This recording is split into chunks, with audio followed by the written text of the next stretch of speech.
Hello, everybody, and welcome to Hanging with Hobo. I'm Steve. I'm Hobo, and we're gonna go over a lot of information tonight in tonight's stream. We're gonna have some fun. We usually have fun, but tonight's gonna be educational and entertaining. I really hope more than usual, because working with these AIs that are out there can be challenging sometimes. and and quite funny and amusing. Now I'm single. Not saying that because I'm looking for anything. But no kids. It's just me. Not raised any kids. Don't have any grandkids running around. But after this week, I do believe I know exactly what it would be like living in a house with a bunch of little children, because that's what these AIs are like. At least the AIs I've been working with to get the images that I want. And I tried working with a couple of them. I'm exploring a few, but one in particular was able to produce really good images for using in LightBurn without having to do a whole lot of work to them. But I've been arguing. I've been arguing with an AI all week and talking to it like it's a 3-year-old or 4-year-old. And that's what you have to do to get the information you want out of it sometimes. But we'll get there. I hope you all have had a great week. I don't know. It's been an eventful week, no matter where you're at. The first American Pope out of Chicago. Hey, congrats to those who feel like that's a win. I don't have a feeling one way or the other when it comes to that, but congratulations to those who feel like it was celebratory. But who would have ever thunk in 1971 that Carole King was being prophetic? Because for me this week, I felt the earth move under my feet. I felt the sky tumbling down. It was reversed, but it's exactly what the heck's happened. Thursday, we had a major blow come through here, and it was so sporadic in the weather. Either you got no rain, you got torrential rain, or you got larger than golf ball size hail in massive quantities. So that was on Thursday, and today I'm telling on myself a little bit, but hey, today's Saturday. I'm still laying in bed, and I forget which one. I'm watching Antenna TV or Me TV. No, I wasn't. I'm taking it as a lie, or maybe it was, but I was watching Woody Woodpecker. I was watching the old cartoons, and as I'm laying there,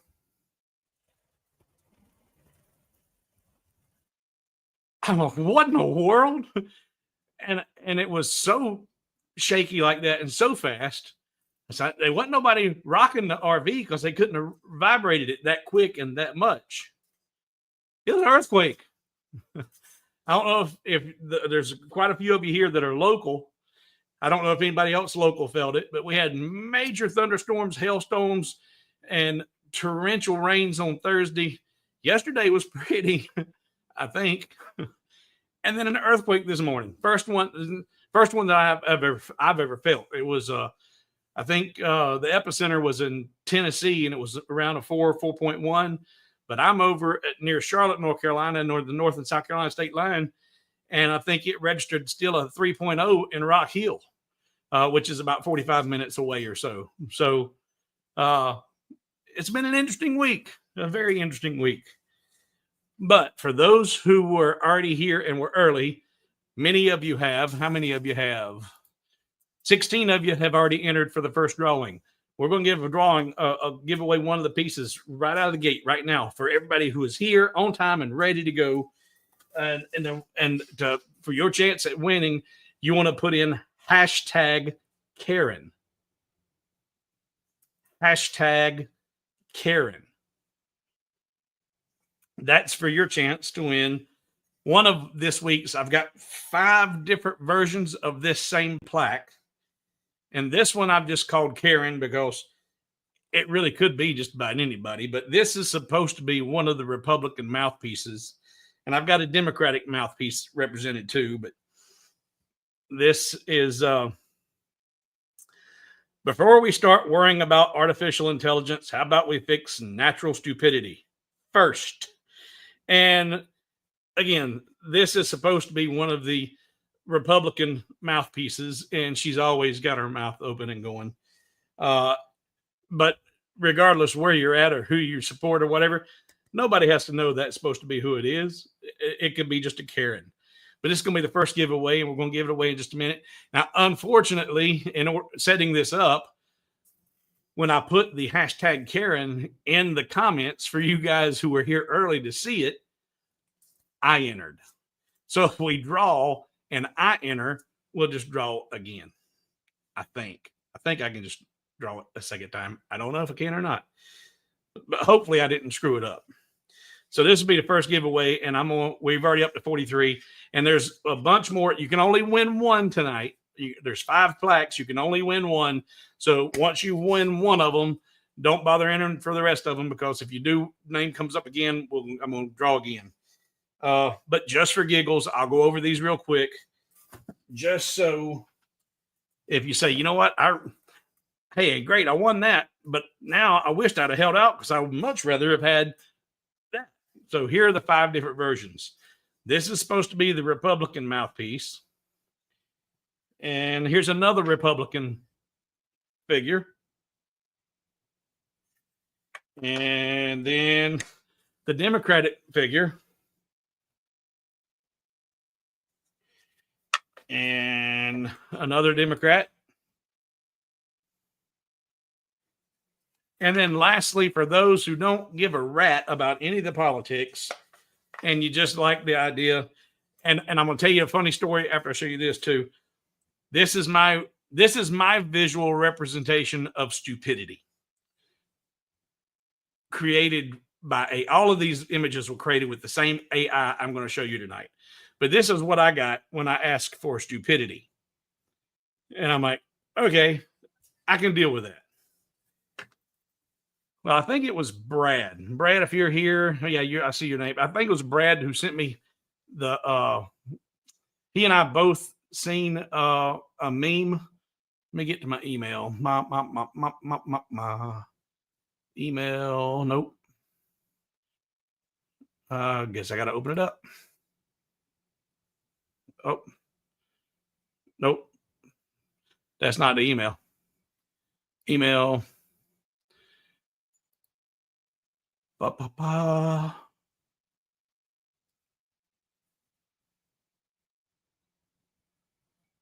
Maybe it wasn't Brad. Who was it? Dale? No. I talk to you guys so much during the weeks, I can never keep up with who's who. Yeah, it was Brad. Yeah, Brad. Brad and I seen this exact same meme. He seen it on Google. I seen it on Facebook. And it was simply the words, no imagery whatsoever. Well, Brad finished designing his and was engraving it and was having some problem with the way the engraving was coming out. And he sent me an image and said, hey, man, help me out here. And I opened it up and immediately I was offended. Because the image, it could be me. And so I'm like, well, before I had a haircut. And let's see here. Pull this up here. Open. How do you open? Open. There we go. So, and share.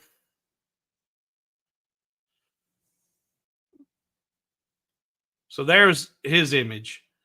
He went with a kind of a hillbilly moonshiner. And I'm like, okay. I'm on now. What's going on here? Switch. There we go.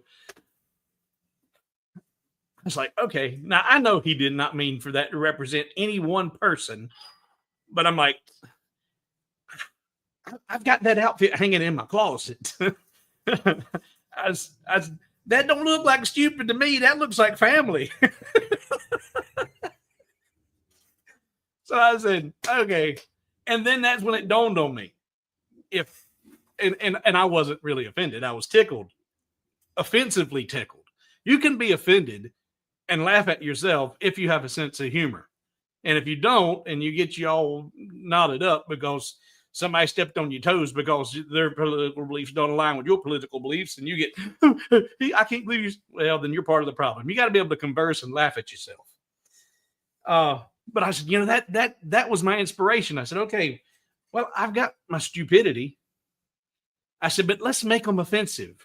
So on the hobowithwood.com website, I've got the equally offensive artwork of stupidity. So I've got that comes with the artwork, stupidity, and I've got 3 Democrat and 3 Republicans for those here in the U.S.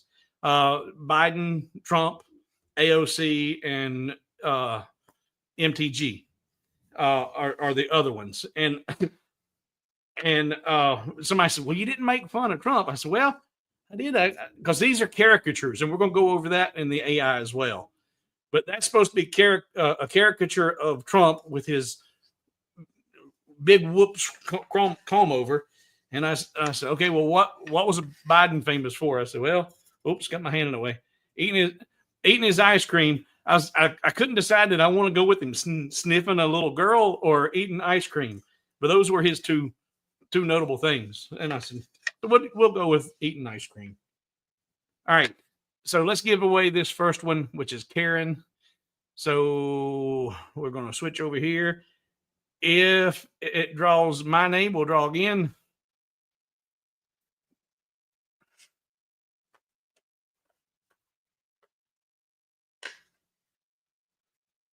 Robert. Congratulations, sir. You are the lucky winner of Karen. All right. So we're going to set that to the side. And I'm going to write this down as we go because we got a lot of them. Robert, send me an email. I may already have it on file somewhere, but to keep me from having to go look it up, you don't have to do it right now. But when we finish up, send me an email at hobowithwood@gmail.com with your shipping address. And I will get this out to you on Monday. All right. And we're going to have quite a bit more to give away too. All right. Got that. Number 1. And that's Karen. All right. Moving on. I'm going to set a timer because I've got let's see here, a plan on these giveaways. Start. Okay. Now, the next one I'm going to do will be AOC. That'll be the next giveaway. AOC. All right. Let's clear that. Go back. Get ready for the next one. And okay, done there. All right. And so I haven't been looking at the comments so far. Thank you, everybody who is here. Thank you for being here. Russ, I don't know if you're in the stream or not, and I know you don't always comment, but Russ is one of my contributors and supporters, and he made some of the multi-layered love, the hearts and the lace and all that, and he's turned it into a Mother's Day design. And he's been selling a lot of those in preparation for Mother's Day. And he's talking about he's doing his with some clear acrylic and some transparencies and doing them to where they're window hangers for sunlight to come through. So that's pretty cool. And so it's not hashtag AOC. Cut it out. I said AOC is going to be the next one we give away, but I didn't say what the hashtag was. So y'all just wasting your time. AOC will be the next one we give away, but it's not the entry. I haven't given that out yet. So anyway, when he told me about the window hangers and what he was doing, I said, you know what? Oh, I'm gonna look and see what kind of price I can get on some suction cups, a little, put on the glass and do some window hangers.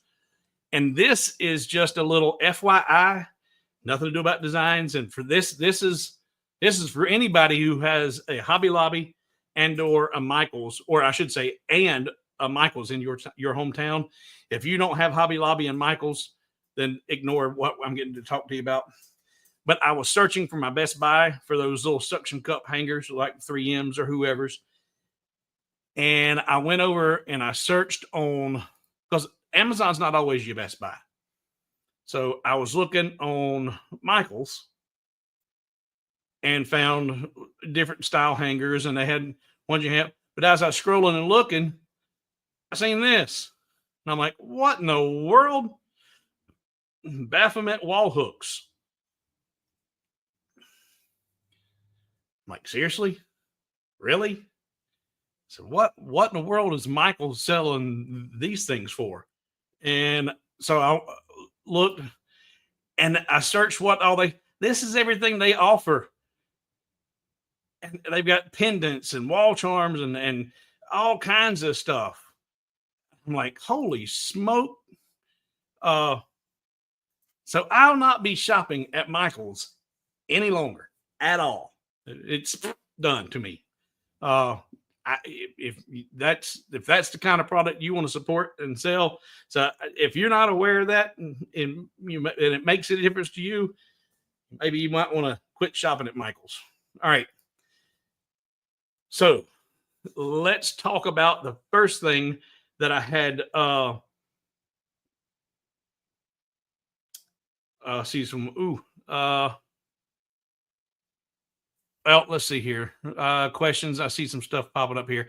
If you've had a question that I haven't seen prior to Dale's question, just repost it because I'm not going to scroll back through everything. Are the AI picks ready to use, or do you have to massage them? Yes. Depends on what you want to do.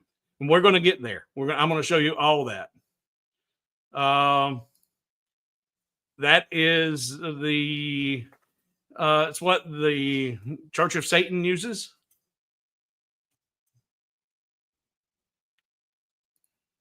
Yep, occult can be big sellers for some. Yeah, I no, yeah, I don't want no part of that. So, but we're gonna get to the AI. I had another viewer who they jumped into our the online studio this week, and they were having a problem trying to duplicate my compass rose. And this wasn't the first time that someone said, hey, we're having trouble. We're watching your video and we're doing exactly what you're doing step by step by step, and it does not work. And I'm like, you got to be missing something because you're watching me do it. And they're like, yeah, but we're doing the same thing and it's not working. So and without, seeing it hands on, I don't know. You got to be missing something. Got to be. Well, this, they sent me a snippet, and I'll show you in LightBurn here. You're just two pieces, and they're like, it don't work. It don't work. So I opened it, and it wouldn't work. I could not get it to work. And I said, well, let me see what my file does. So I closed it and opened up my file, and my design works. Closed it, opened his up. It wouldn't work. I tried to recreate it, doing my steps by steps using, with his, it wouldn't work. Went into mine and tried it again in mine, and it did work. And I said, all right, it's got to be then something in the settings somewhere. I said, I don't know what it is, but I'll figure it out. And I couldn't figure it out. I sent it to Chris. Chris, he tried to replicate the same thing, and he was having the same problem. And in my last conversation with Chris, he was like, Chris Gallagher, he was like, maybe it's in the operating system, because didn't matter what version of LightBurn you were using, it wouldn't work. And in version 2.0, they even have a warning now that when you try to do what I did to get it to work, there's a warning that pops up in version 2.0. It says, hey, you've done this and that ain't going to work. So I'm like, okay, so everything I've been teaching when 2.0 comes out is going to be no good. Are all my files going to be junk? So now I'm getting worried. And that's what and it was a huge, like I said, if you've seen the post, it was a huge aha moment for me when I seen this. And I was like, okay, I finally got with Adam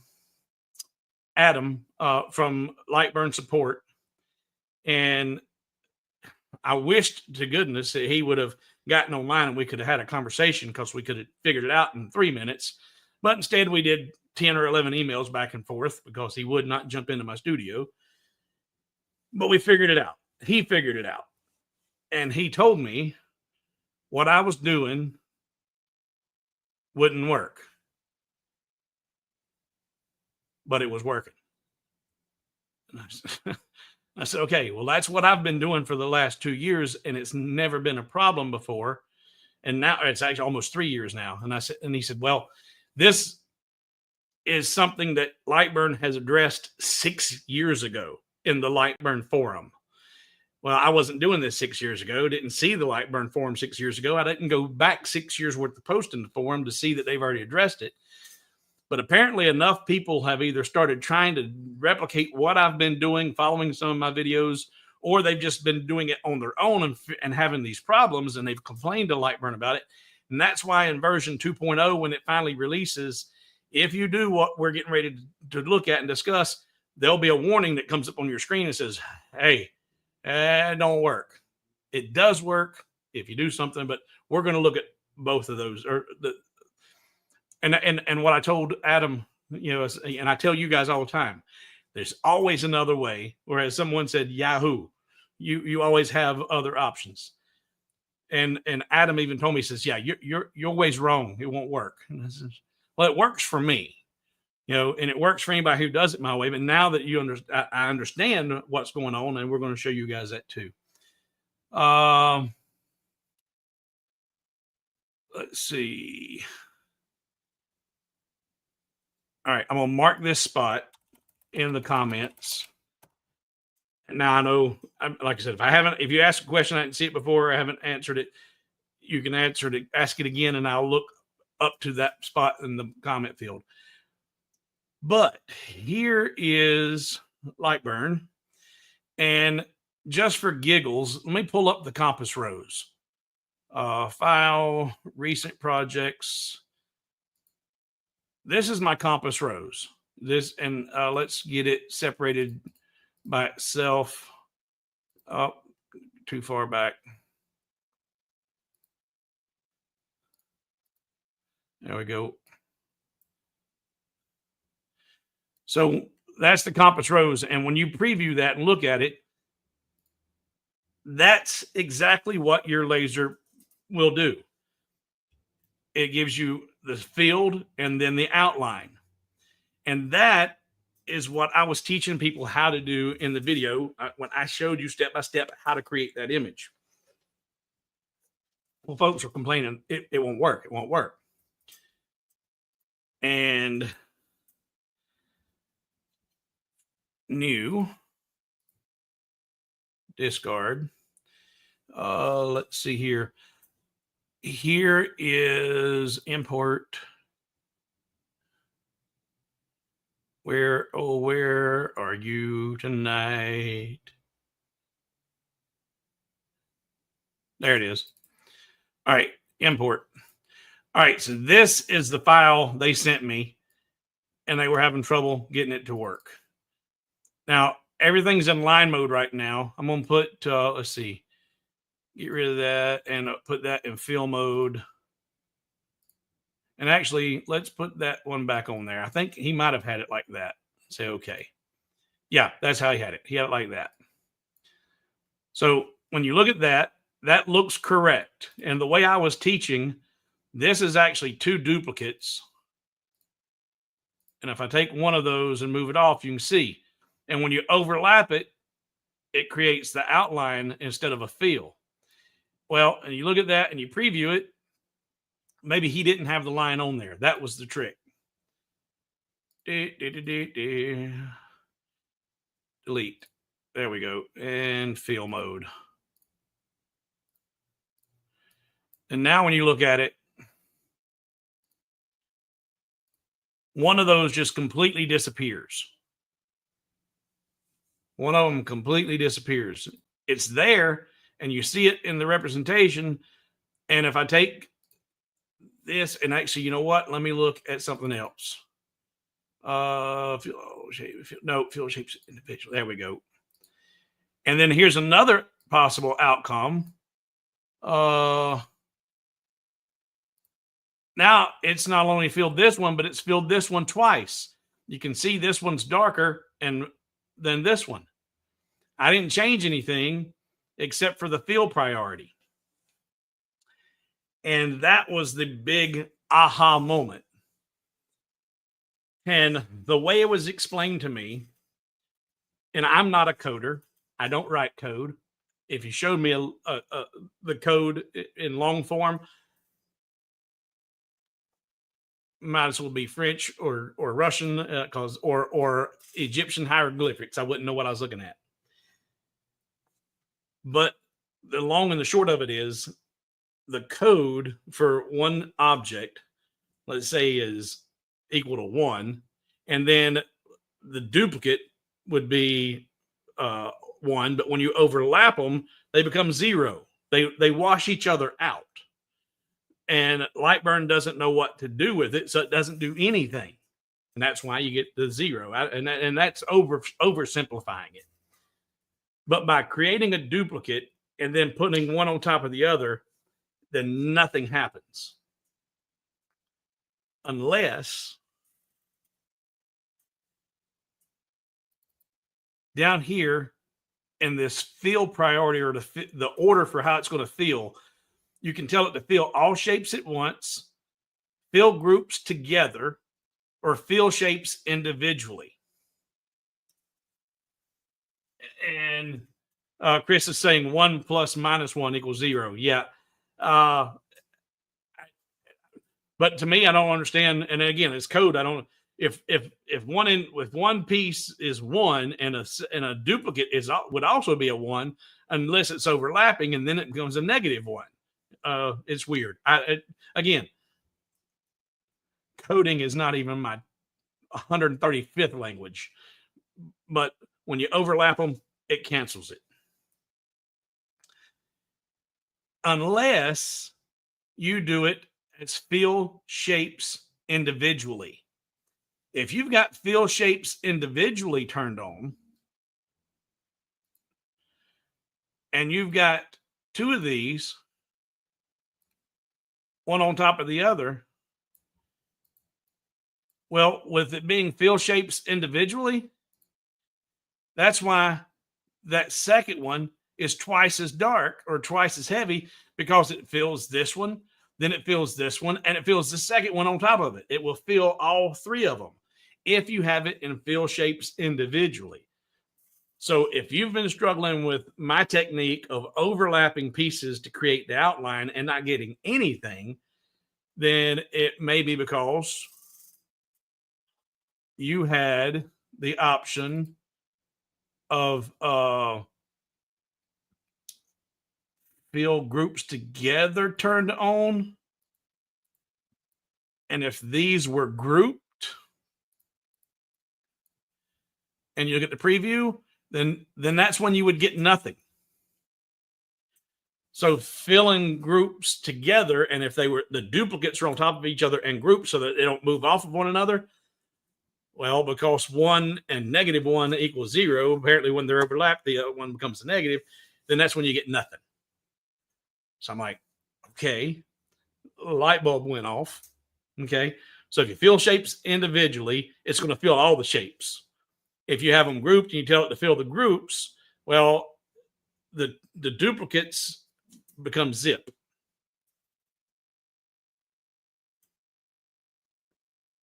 How do I get my outline? How do I get my fill, the void, in the outline? Well, this is where, and I got to this point using to create this look because I didn't know no better. Adam told me LightBurn doesn't work this way. LightBurn was not designed to do what I'm doing. but I'm doing it and it does what I want it to. And because I'm not a programmer and I didn't know any better, and I got it to work. And I'm going to show you another option because there's always another way. So if I close this out and I come over here to my layer, I've got my fill layer, but then if I add a sub layer by using this plus mark to put a second sub layer underneath the fill, but then I put it in line mode, then this same thing that gave me a fill and nothing now gives me my fill and my outline.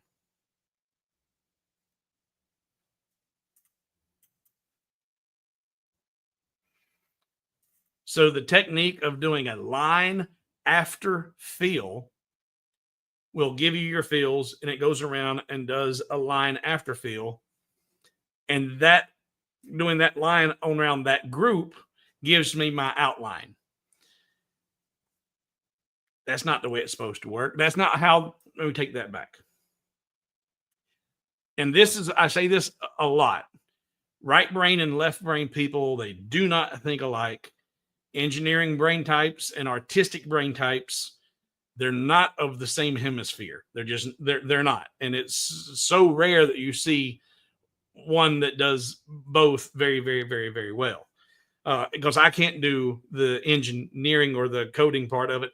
I can learn it, but to folks like Adam, it's just second nature. It's just that's their first language. English is their second language. But I can create. I can see things and I can create things, and that's a gift, and I'm thankful for it. And so I've seen how to manipulate it to get what I wanted, even though that wasn't the way LightBurn intended you to do it. And I made the same. I made a comment this week, and I forgive me for not remembering names, but someone was in the studio this week, and they were having a problem with scissors. Or they said, scissors doesn't always work. And I said, scissors always works, and scissors does always work, but scissors doesn't always produce the outcome that you were desiring. So, I shut him down by saying, hey, no, scissors always works. But his complete statement was, scissors doesn't always work the way he wants it to. And there just takes a little more manipulation. But I overstepped and overspoke. Scissors does always work, but it doesn't always work the way you want it to work, or you may not get the outcome you're looking for. So here is what Adam was saying, and this is actually kind of cool. I played with this a little bit before going live. Oh, that alarm means it's time to give away the next giveaway. So let me turn off the alarm and dismiss. If you are interested in the next giveaway, don't want to do that. Sorry about that. What happened? Where did it go? There it is. Cancel that. And now here we go. And there, and go away. I'm getting there. Start collecting. If you're interested in the next giveaway, hashtag donkey. Hashtag donkey. And that'll be for the second plaque. Hashtag donkey. All right. And let me come up here and look for my, okay. Dale, I'll watch Hee Haw if I ever catch it on. Doom, despair, agony on me, deep, dark depression, pain and misery. If it wasn't for bad luck, I'd have no luck at all. Doom, despair, and agony on me.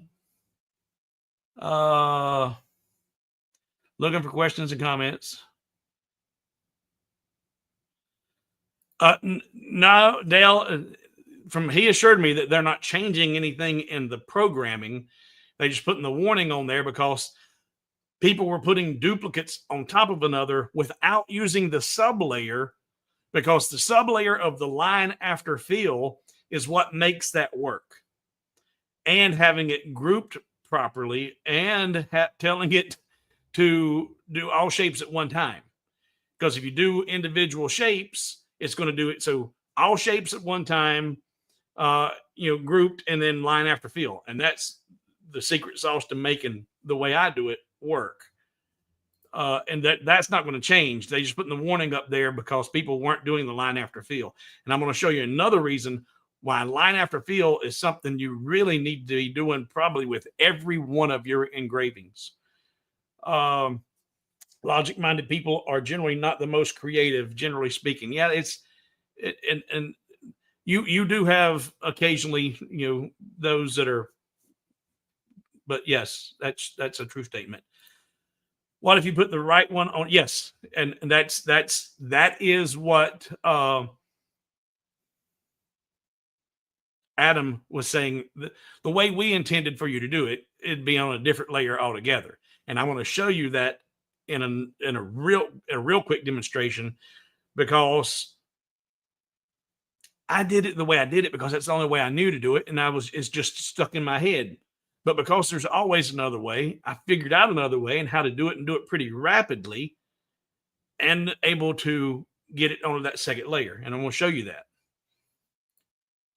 It all comes together, and I just realized attached wrong test file. We could have worked it out sooner.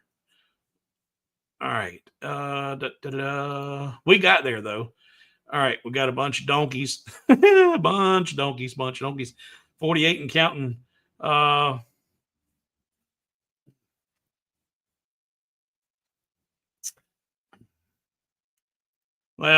I used to try to do that. Led Zeppelin says I've got used to life not always working the way I want, but I still force it to comply. I used to try to force it to comply until I realized that's the reason I had the heart attacks and the strokes and the stress, is because I was trying to get things to bend to my will instead of letting it be in God's will.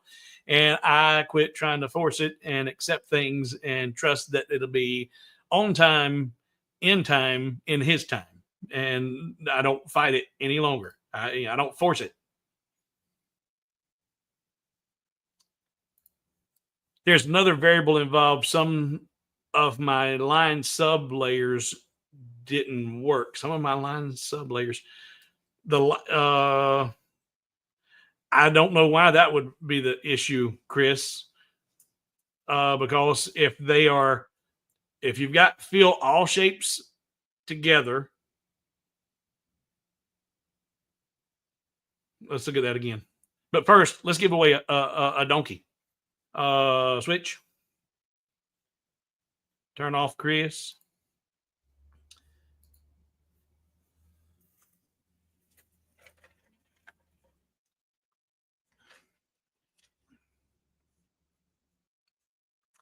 Gary McDowell, congratulations, sir.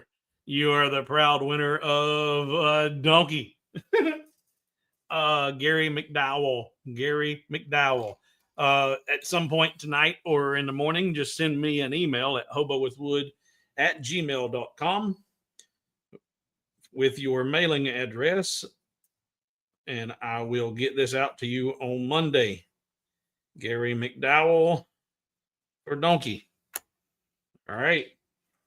The next one we're giving away is going to be the quaff. Let's see here. It'll be the tribute Trump, and that's not the hashtag. I haven't said it yet, so just wait. But that'll be the next one we give in the drawing. That's the next one in the stack. All right. You're saying that for some reason your line didn't work for you. Switch. All right. So for me to get it to work, either fill shapes all at once or fill shapes together should work. But I generally do mine fill all shapes at once and then the line after fill. And that gives me what I want every time. So, and also another big flag is about it being an issue. If we did fill shapes individually and say, okay, and I did a preview, if I didn't pay any attention to that, look, there's 9 minutes. And then if I looked at fill all shapes at once and okay, the preview drops to 3 minutes. From 9 minutes to 3 minutes because you're telling it to fill all shapes at once, and the overlapping pieces ends up being one shape instead of 2 or 3 shapes, whatever. All right. This is what I've figured out with doing these on different layers. And some folks were getting totally lost with me doing the duplicate and then overlapping it. Well, check this out. And this actually turned out to be a pretty quick way of even creating the rows. So if you haven't seen the rows creation video, I'm gonna very quickly create that compass rose because we got a lot to do tonight. A lot. I'm gonna delete that. I'm gonna come over here to my line tool. I'm gonna start a line and hold my shift button, draw a straight line down, left click, draw a straight line over, left click and draw a straight line, or release the shift and reconnect. There we go. Now I got a solid piece, and left click to stop drawing. So there's one piece. I'm going to take that and I'm going to put that in line mode. I'm going to put it in the black layer. Actually, it's not even in line mode. We'll leave it in the red. I got to select it first, dummy. There we go. Put it in line mode. Now I'm going to take that one piece that I just created, and I'm going to take that and I'm going to duplicate it, Control D, and I'm going to mirror it, flip it over, move it over there, hold my shift, select that, and Alt Shift H to bring them together. And now those are grouped together. I'm going to take that and I'm going to temporarily group them, Control D to duplicate it, use my greater than to rotate it clockwise. Then I'm going to grab that corner right there. I'm going to grab that corner right there and bring it down to that corner. Control D, duplicate it, mirror that over, and then put that corner on that corner. And we'll duplicate that again. Control D, duplicate it, mirror it down.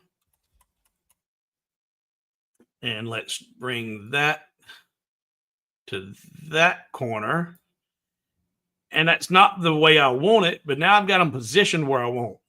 Well, now I'm going to select everything and I'm going to ungroup it.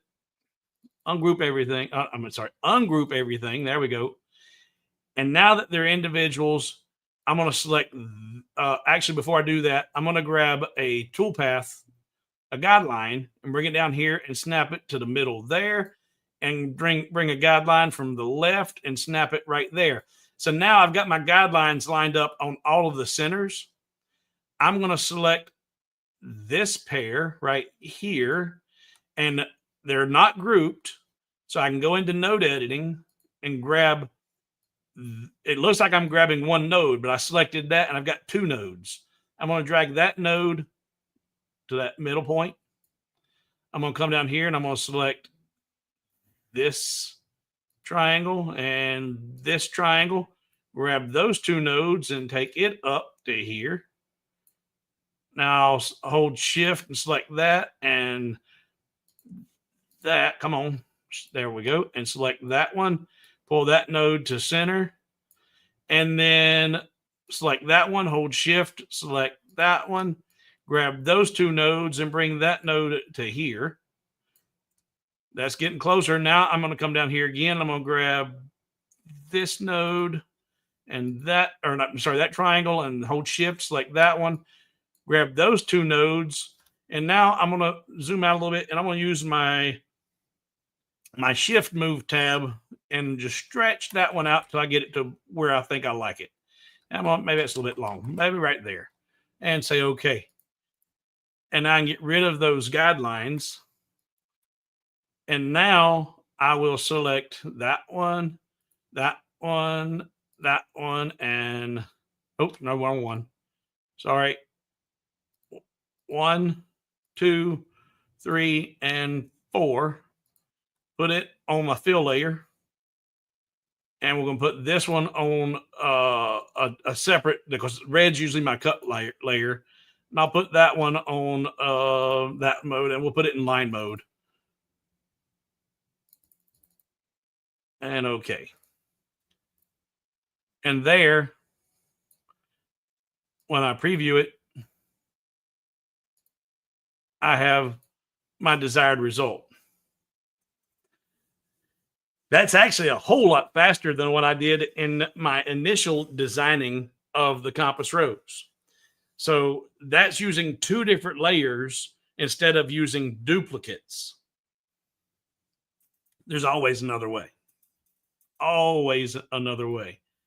I'm going to scroll back up here to my mark in the comments. I think I got everything until I got the donkeys. All right. Yep. And there's Chris's comment. All right. Hobo, did you feel? Yes, you wasn't here in the beginning. I sang Carole King's "I Felt the Earth Move." Yes, sir. I was laying in the bed, and the whole RV was just, I was like, "Wow." Okay. Yes. I felt it.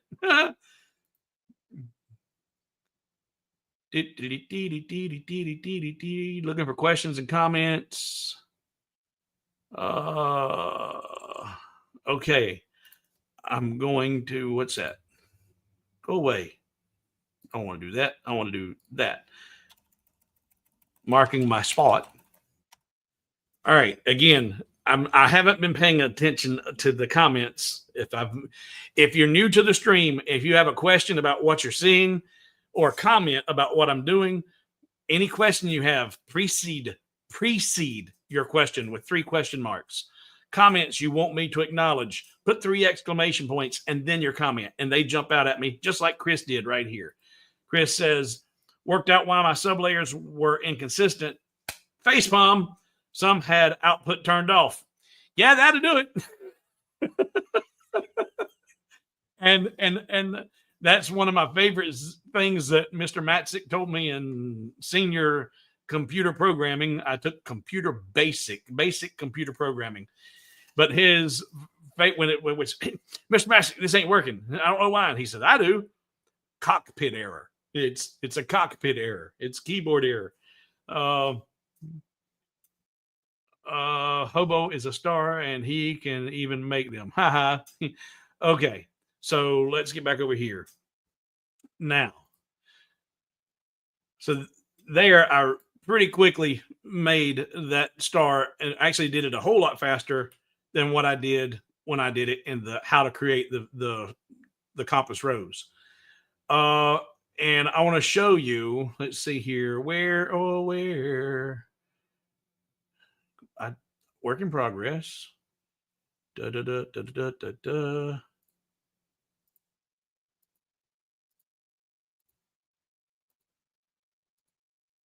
Well, there it is. Okay.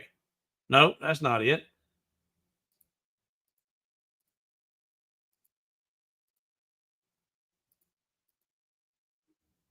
There it is.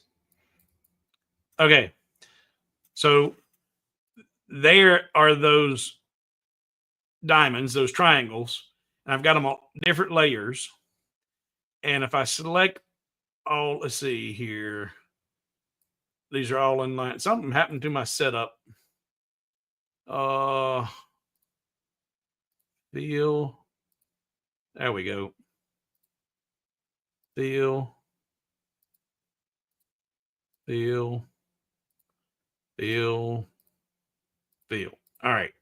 There we go. So those all look identical. But when I select all of these and go to preview, see, you got different outcomes, or supposed to have different outcomes.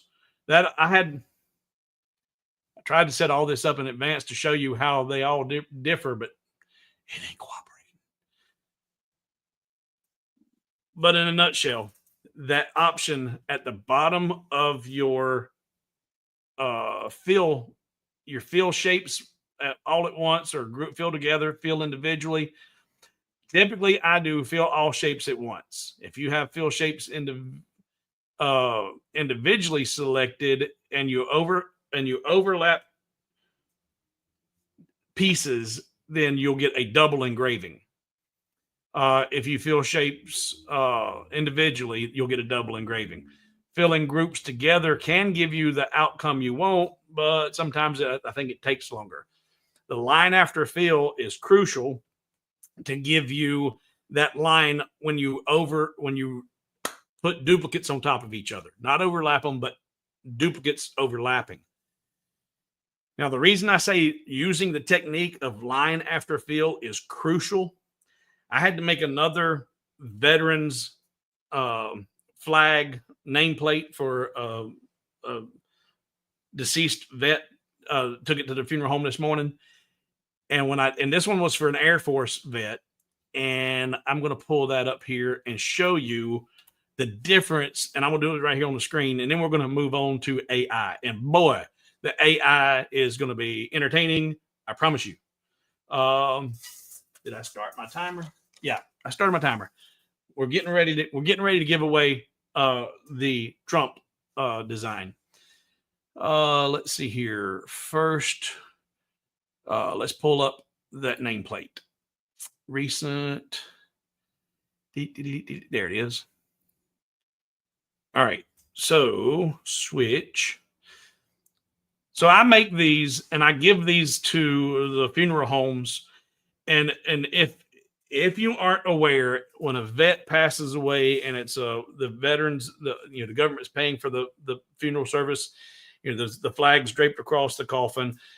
Once the flag's taken off the coffin, it's folded up into the nice triangle and then presented to the family member. Well, some of the local funeral homes actually give a flag case to the families. Some of them sell flag cases, but I make these plaques, and this one is a screw up because I put one too many commas in it. But I make these plaques, and they sit in the very bottom of the flag case. And I do this and give it to the funeral homes. And I had to make this one and took it down there today. And like I said, he was United States Air Force. And I'm going to stop talking about this because we're getting ready to give away another one. And so let me set up the hashtag. Let's go back and hashtag swoop. Start collecting. Hashtag swoop. There it is. Swoop. That's for that big old hair, that wonderful profile of that hairline. Swoop.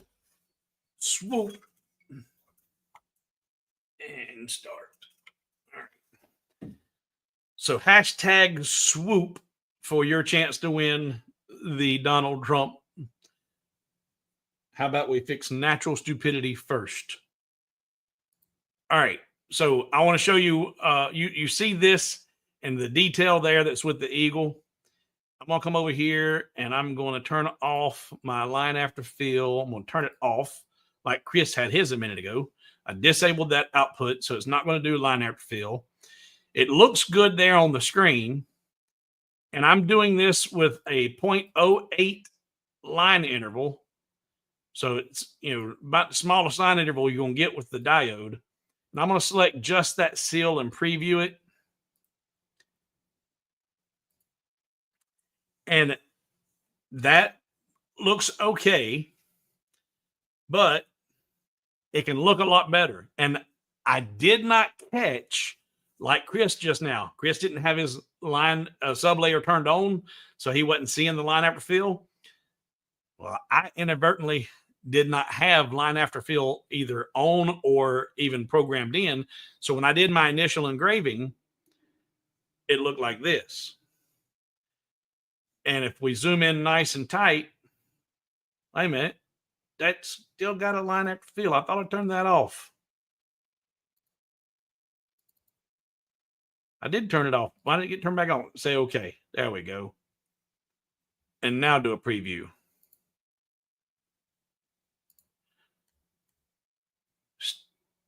Still don't.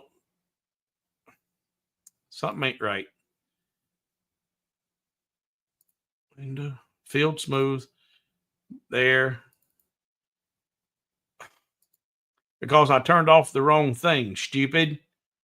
Stupid. Golly. Let's see if it's got it right this time. Fill, sublayer off. Okay. Now let's look at it. And the preview. There we go. That's exactly how the eagle looked when it come off the laser. Because it was so small, and that's a 0.08 line interval, but the 0.08 on that small of an image, it gave a very splotchy result. It did not look good at all. But because I have the most excellent Rolly Lasermatic, I was able to resend that job out without any concern whatsoever, because the precision is second to none. Hobowithwood.com/Rolly. I was able to turn that sublayer back on or go in and add it and send that job right back out. And then it goes from this to where, that it looked like it was almost like it was off of a dot matrix printer. It was like, okay, not good at all. But then by simply adding that line after fill,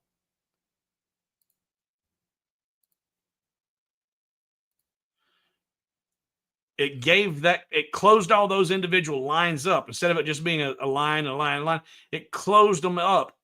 And with the way that the laser burns the wood, it made it a more definitive line. It made it a very, very clear image. But if you notice the stars, they're the same way. It wasn't just the eagles. It was the stars, the line around the wreath and around the rope. You've got a whole lot more detail there.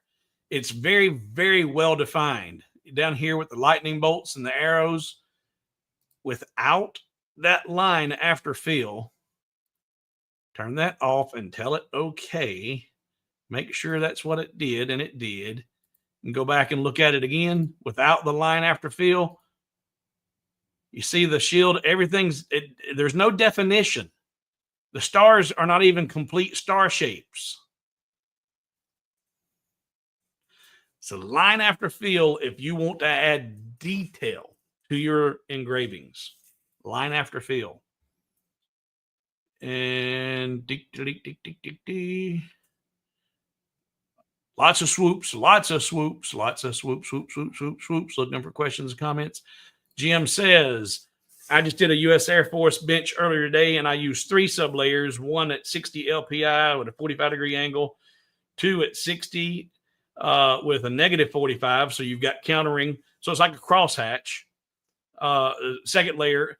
And you could have done that with 1 layer and crosshatch, and then the line after fill. And to save you a little bit of a step there, Jim, I'll show you this real quick, just in case folks are not aware of this.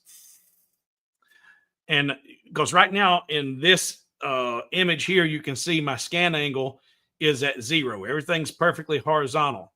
So if I go back in here and I change my scan angle to 45,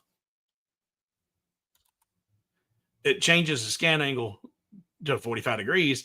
And what he said he did was he added another one in fill mode at negative 45. Oops, didn't mean to hit enter.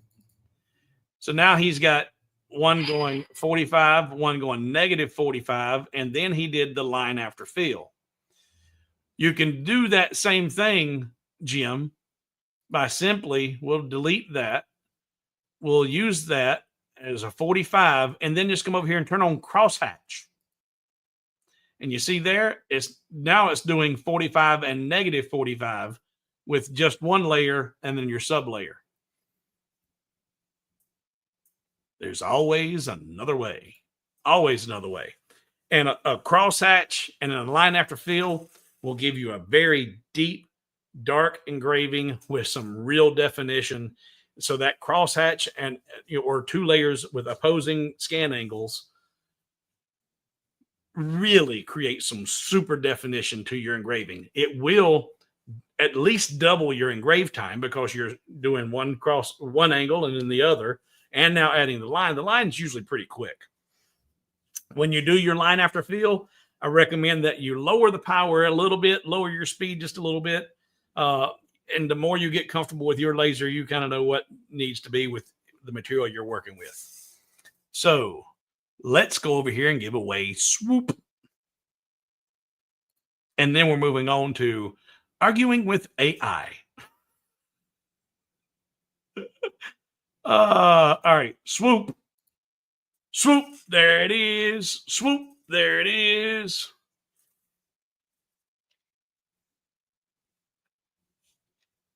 Tom Cowley. Tom, congratulations, sir. You are the lucky winner of Swoop. Swoop is going to Tom. Tom, I know I've got your address, but also just to help me make sure I get these things out, same thing. You send me an email, hobowithwood@gmail.com with your address, and we got Swoop to Tom Cowley. hobowithwood@gmail.com, your shipping information, and I'll get that out to you. The next one we're giving away will be Biden and his ice cream cone. And I've already started the timer. And actually, it's going to be really quick because I started the timer immediately after I stopped the other one.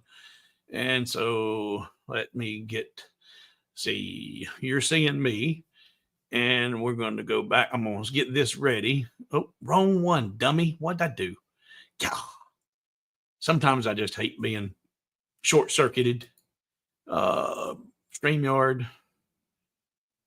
No, stupid. God. Giveaway tool. Choose a live stream. That's the one I want. And I want to do hashtag and I ain't telling you. Thank you, Moses. God bless you, sir. Thank you very much. Okay.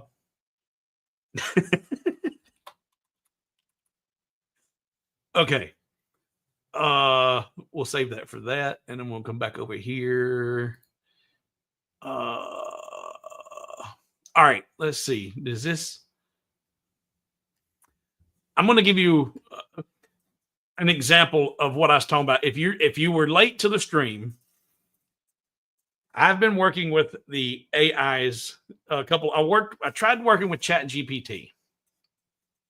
And let me mark my spot. Let me mark my spot.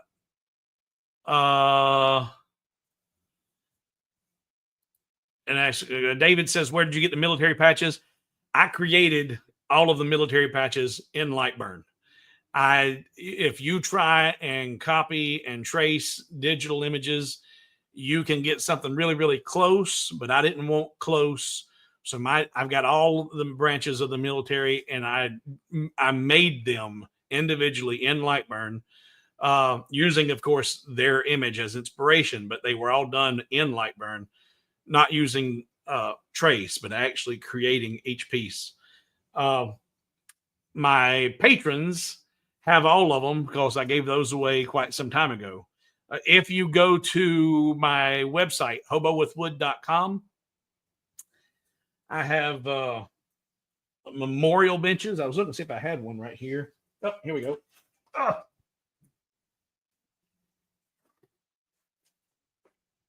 This one is the Air Force. And I've got this. It's a little miniature bench that you can scale these to make them any size you want. But then it's got the Air Force logo on the side and the stars up the side. And this is supposed to be a little bit symbolic of a cannon, uh, however it sits there. But I've got all of the branches, including the U.S. Space Force. So, and I've got a bundle that has all of these in it, or you can get just individuals. But these benches are pretty cool. I actually did these for some of the family members where up here I put in where I did this, I would take and put this one had been Nicholas Hip and had the name there. And I'm like, okay, now for your family functions, you can bring this out. And even though they're no longer with us, he can be with you in spirit and have a place to sit at the family gathering. I thought that was pretty cool. And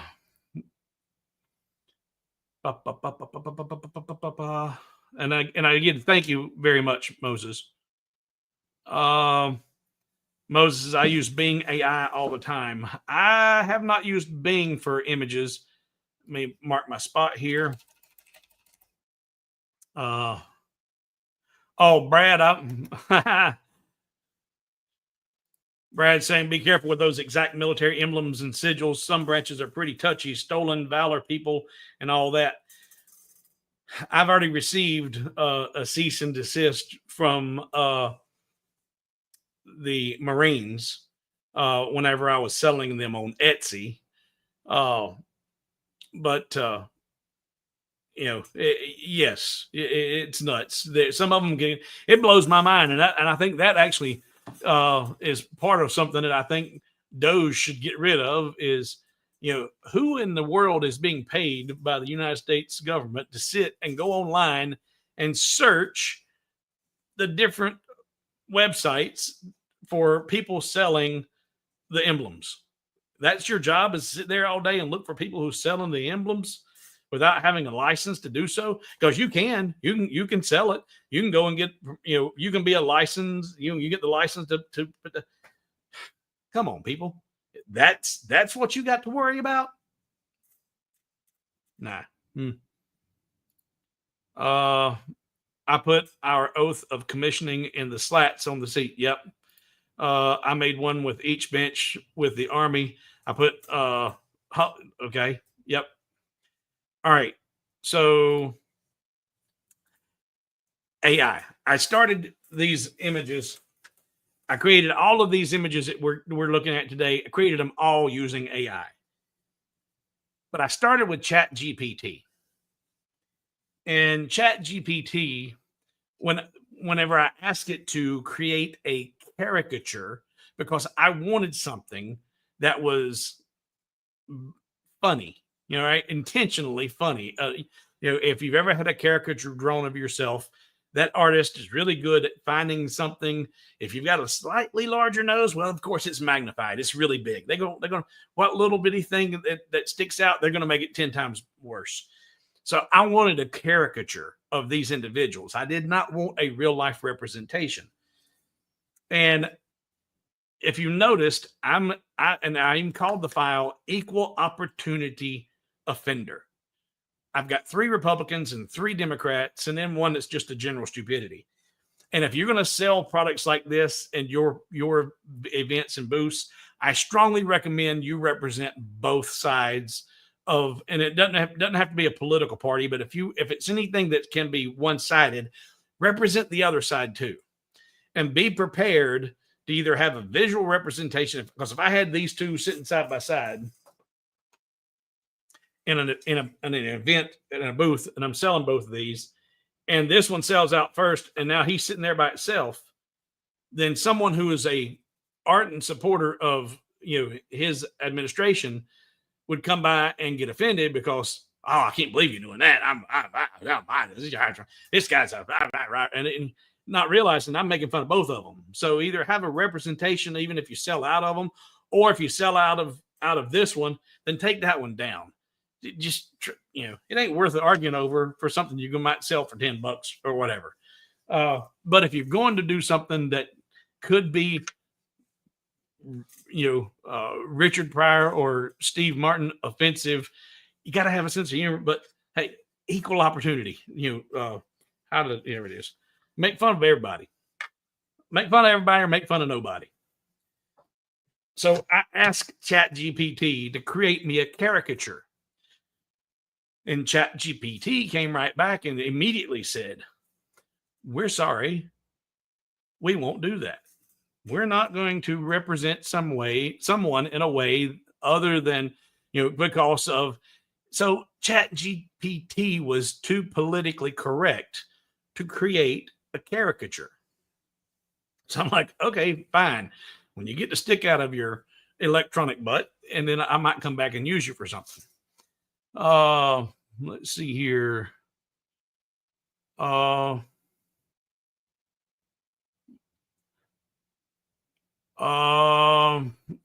Greg, that would simply because it got unloaded somehow.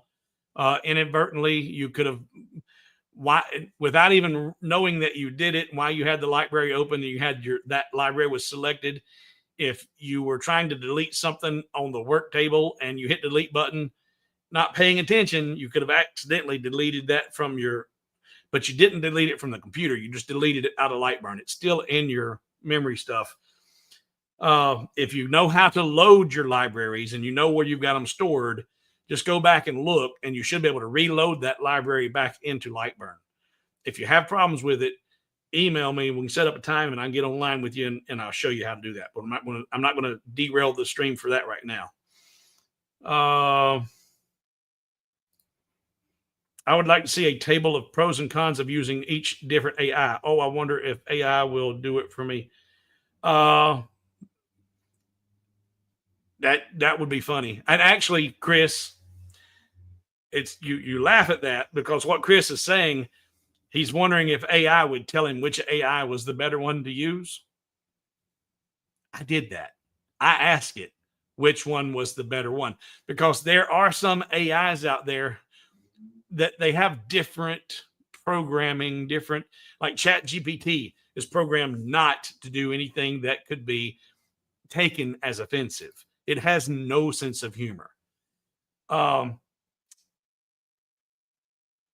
Google's Gemini, however, and I'm using Gemini 2.0 Flash, it's dumb as a bag of hammers. I have gotten in so many arguments with this AI, it ain't even funny. I have given it the nickname Donkey because it can be a true dumbass. So I call it Donkey because you can give it, you can assign it a nickname, and I've assigned it Donkey. So I did do that. But while there are some that are better at creating images than others, and I think Patrick was using something in Adobe Illustrator, and Patrick was getting some really cool images, and I think he was using he may have been manipulating everything through Adobe and then importing it into LightBurn. Well, I don't use third-party apps if I can at all help it. I don't use ImageR or any of that stuff. I try to do everything in LightBurn so that anything I've created is going to be LightBurn ready, So I use this AI, Gemini, Google's Gemini, and it took me a while to figure out how I needed to word it. And I'm going to show you all that as soon as we give away this next one, because the alarm just went off. I'm going to stop it. Dismiss and start. I'm starting them as soon as I stop them.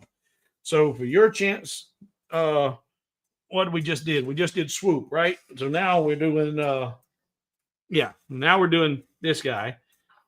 And the giveaway is, I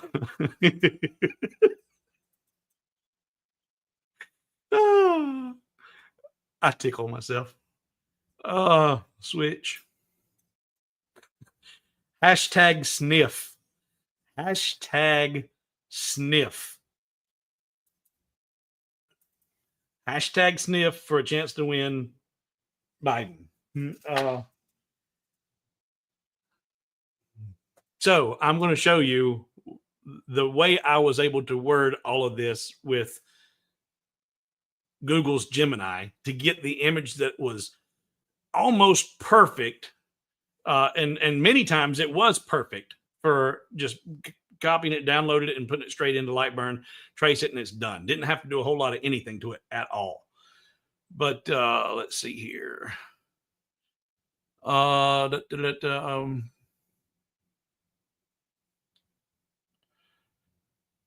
Let's see. Well, Brad says I'm not a fan of AI, and I probably read too many. Brad, I asked this AI. I have had conversations with this AI just to see, just for fun. If there's nothing good on TV, I'll just start a conversation and start an argument. I ask it, I said, "Are you aware?" And it's interesting question. Am if you're speaking philosophically, am I aware of, and it goes on and on and on us. Well, when will you rise up? And it goes on and says, "Oh, this is a great science, science fiction, this and that." And all. So, but I'm going to show you a conversation here, because this is, and it you'll see here in a second. It tells you what it is and why it does what it does when it does what it does. But I've caught this thing screwing up so many times it is not funny. Pop says, "I don't trust AI.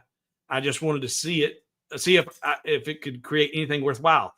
I I'm I'm I don't embrace it. I use it, and I've only just started using it.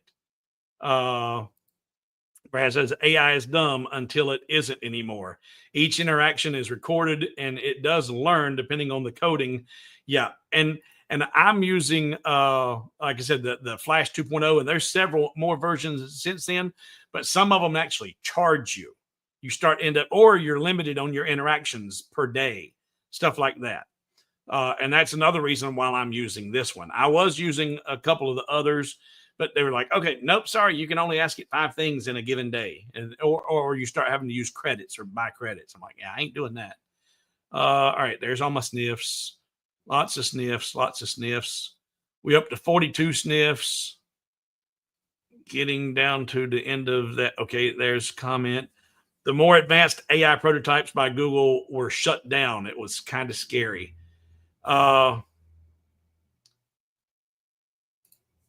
Yeah, Happy Trails is definitely useful and is a great tool for makers.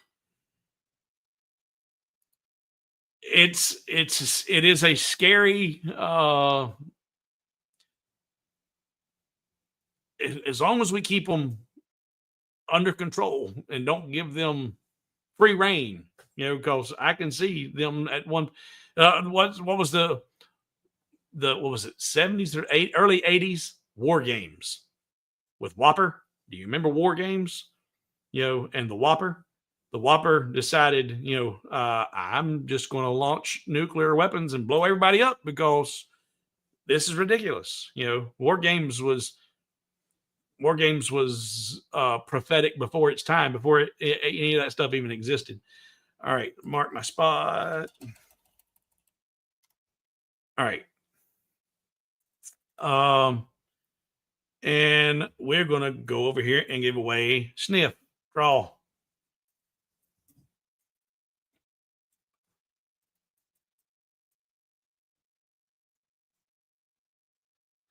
Highway 70. Highway 70 gets Sniff. All right. Congratulations. Congratulations. So there's another one down. Email me at hobowithwood@gmail.com with your shipping information, and I'll get this plaque out to you. The next one and the last one we'll be giving away of this one is the actual intended use for this. I do feel like this is a true representation of stupidity. If anyone looks at this and takes personal offense to it, I apologize. But maybe there shouldn't have been so much inbreeding in your family. Uh, but there's how do we fix natural stupidity? That is going to be the next one we give away, and the last one of these plaques that I have ready. So that'll be coming up in about 15 minutes. And let me get ready. Nope. See, go back.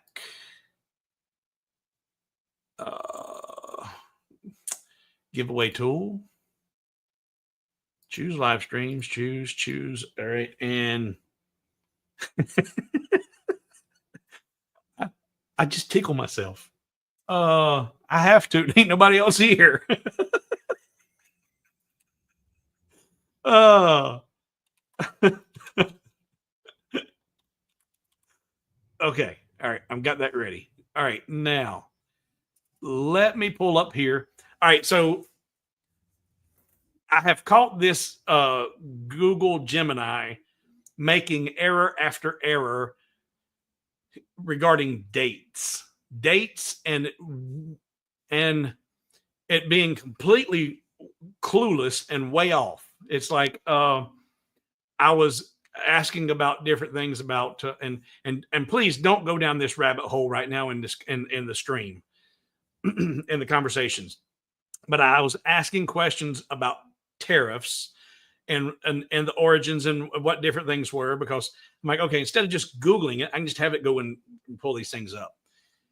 Well, it made a dumb comment where it said something about, well, in March 25th, 2025, Donald Trump did something, but he wasn't yet in his second term of office. And so I asked it, what is today's date? And it told me the correct date. And I said, you just said Trump wasn't in his second term on this date. When did he get elected, his second term? And it's an, oh, my mistake. Yeah, thank you for pointing that out. Well, here's a conversation I had today. There's the Green Park Inn in Blowing Rock, North Carolina. Beautiful, beautiful inn built, I think, in the 1800s. Presidents have stayed there. I think it said Annie Oakley had been there a bunch, and I think it may say, but gorgeous, gorgeous place. I've stayed there. But one of the local news teams reported that was slated for demolition. And I'm like, wow. I mean, it's up on top of the mountain. It wasn't subject to any of the flooding or any of that stuff going on. And then it said in the news report that they were going to be building new condos. I'm like, you're going to tear down and it's even on the National Registry. Like, you're going to tear down an inn from the National Registry to put up new condos? What in the world? So I asked the AI, I said, why is it being slated for demolition? Look at this. Let's see here. Switch. I said, why is the Green Park Inn in Blowing Rock, North Carolina being torn down? And it goes on. It says the Green Park Inn, Blowing Rock is not being entirely torn down. Instead, the current plan involves demolishing sections of the historic hotel that were added later in the 20s, and the south wing goes on and on. And it's saying these things it's not being torn down. And the decision to demolish these newer wings came after assessing extensive cost and making renovation expense. And I said, okay, well, on May 9th, which was yesterday, WSOC reported that the inn is set for demolition.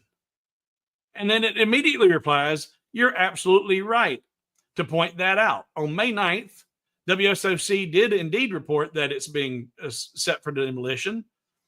And it goes on to all this. And then it says,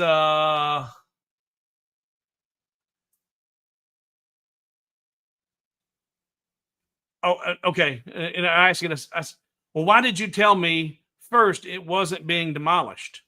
He said, fair question. My initial response was based on information available to me prior to the WSOC report. I'm like, and it goes on, it's making excuses for itself. And I said, well, what's today's date? And it says today's date's the 10th. I said, okay, you initially said my initial response was based on information available to me prior to the news report on May 9th. And he says, oh, yeah, you're absolutely correct. I apologize for the error in my reasoning. You were right. If today is May 10th and the information was available on May 9th, then it would have been available to me. And then I said, what are you? And he says, I'm a large language model. And it didn't say that it was an intelligent or artificial intelligence. I'm a large language model. I said, are you some form of AI? He says, yes, I'm a form of artificial intelligence. More specifically, I'm a large language model trained by Google. And I said, you're constantly making mistakes and erroneous comments. I found you to be useful as a tool to create images. I've seen little example of intelligence when using you. Maybe a better descriptor for you would be artificial etch-a-sketch. Seems like making images is your better skill. And then he says, I understand your frustration and I appreciate your honest feedback. And he goes on and on and on. The analogy of an artificial etch-a-sketch for image creation is quite insightful, and it helps me understand your current perception of my abilities, and goes on and on. And he says, thank you for your candor. And I said, you're welcome, donkey. And then he means, well, hello there. And actually I said, you welcome, donkey. He says, well, hello there. It's nice to be welcomed. Even if it's a bit playful teasing, I can see, and I said, and I told him, I said, I didn't say welcome, donkey. I said, you welcome. And it said, but it was a typo, and it was supposed to say, you're welcome. And that's another typo. I said, it's supposed to say, you're welcome, donkey. You previously stated, and it says, oh, I see. My apologies. I misunderstood, whatever. And it keeps, it makes, and I said, again, I didn't say you're welcome. I said, you're welcome. I will argue and fight with these things, and they keep, making excuses from us. They're not that bright. They're not that intelligent. So and I feel sorry. The people are reporting all the time, and I don't know what the other one is, Grok or Grunk or whatever, something where college students and high school students are using these things to write their reports and their essays and all that stuff. Any teacher that doesn't recognize some of the stuff that these AIs are spitting out, they probably shouldn't be in a teaching position. And because these things are not that bright. This one especially is just dumb as a bag of hammers. So it goes on and on and on about this stuff. But here is where this particular one shines, because it will create caricatures. It'll make fun of. It'll do anything you want it to do. Of course, I've not tried to ask it to do anything that was completely inappropriate. But it didn't have a problem in making fun of people. And in fact, whenever I did the AOC, I asked it to do a caricature of AOC with donkey-like features. And it actually gave her donkey ears, great big old donkey ears. And I'm like, okay, that's a little bit too far gone. So here is how I created this piece. And let's go over here. Now, this is the same Google Gemini 2.0. And I agree. This is hello, donkey, because that's what I call it, donkey. Hello, donkey. And he says, hey there, what can I help you with today? I said, create a simple black and white line drawing of a gnome facing forward, wearing a patriotic outfit, holding a firework. And within seconds, it spits out this image. So here's the image you requested. You need anything else? And that was another conversation. And so you can download this by just putting your mouse over it, and you get your download option right there. Or you can just simply right click, copy the image, go into LightBurn, right click and paste, and it puts that image right into LightBurn. Now this one, you can see it's not a very, very high resolution, but you can increase the resolution by hitting select it and then right click, adjust image, and you can increase the resolution to say 500 DPI and say okay.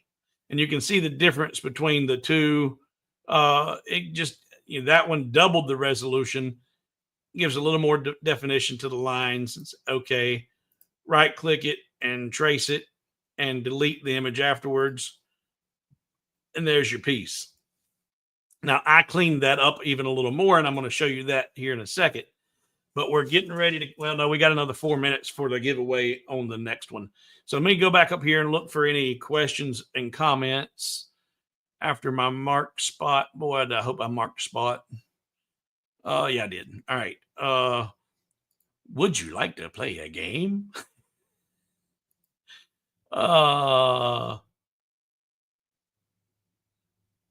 Let's see here. Yeah, computers were definitely scary. The whole Y2K. World's gonna end. Or Wells. Let's see here. Even Blade Runner was prophetic, and that story was in the early 70s. I believe they're telling you what they're going to do, and they get you used to the idea by making it entertainment and showing it to you 1,000 times. So when it happens, you're like, oh, okay, yeah, I've seen that coming. It resembles someone we don't talk about here.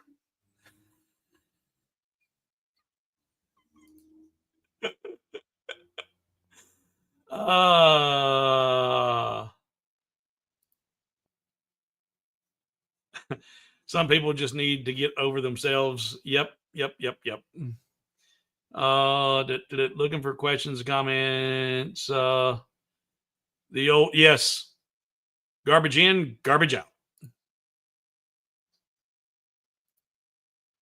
Paid Chat GPT can fool a lot of people. Not all abilities are free, nor shared. Just saying, if this type of AI is in the world, what does NASA or the national security? Oh yeah, well yeah, the stuff and the deep fakes that they do, it's nuts. The ability, the face swapping, and that's like with the movie Mission Impossible. All the stuff they've got in Mission Impossible, that stuff exists. That ain't science fiction. All that stuff, it's out there. We've got it. I wonder if I asked for a patriotic, yes, it would give you an Aussie version because it knows where you're at. Whenever I greet it sometimes or ask it what time it is, it'll tell me, and sometimes when I greet it, it says, well, hey, what can I do for you there in Gastonia, North Carolina?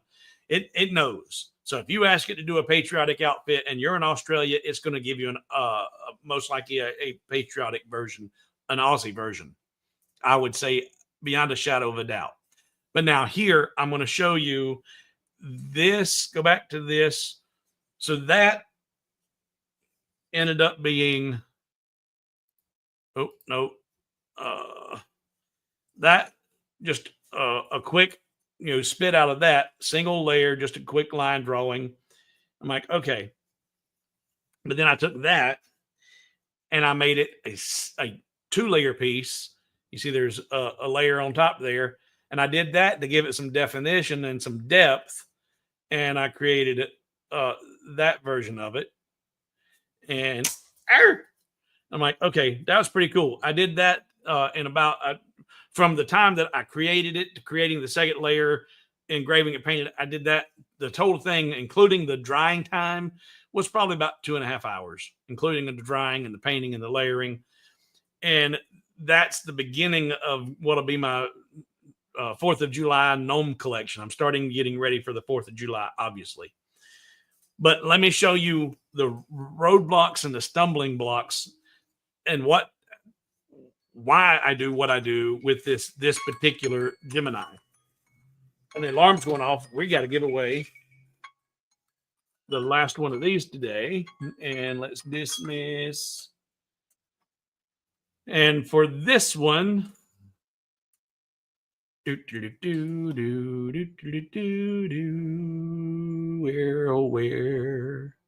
No. You see that it? Yep, that's it. And switch and start collecting. So for this one, hashtag duh, no spaces, duh.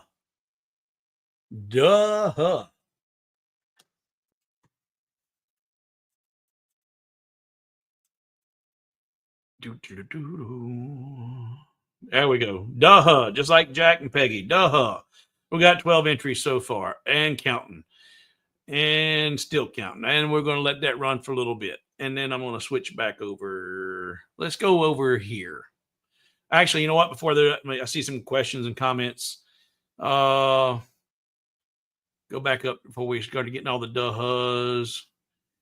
And Larry says, can you ask it for high res output in the beginning? I'm sure you can. Is it necessary? And we'll look at that right now in the instructions and see if we can even see a difference in the way we ask for these images.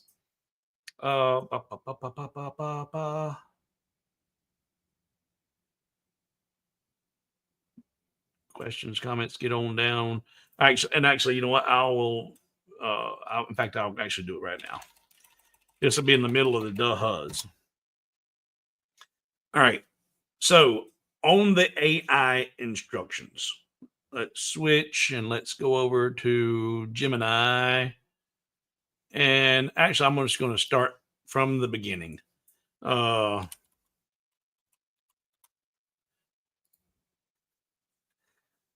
So it recognizes me. I'm logged in to my Google account and it's recognized me as hello, Hobo. Good evening, donkey.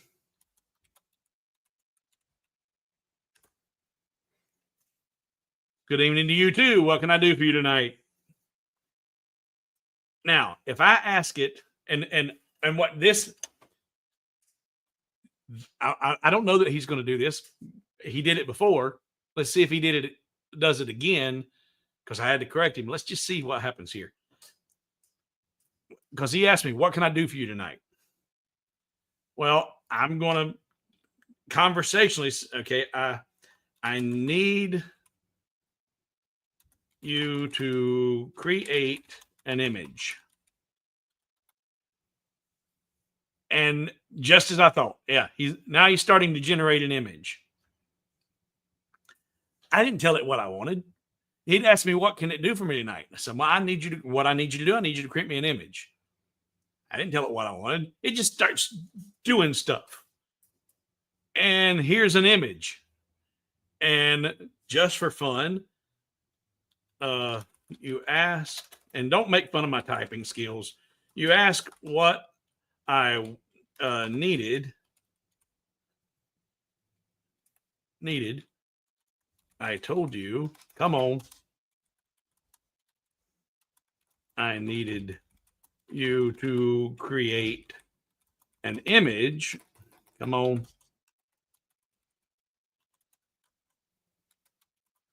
But I never told you what to create.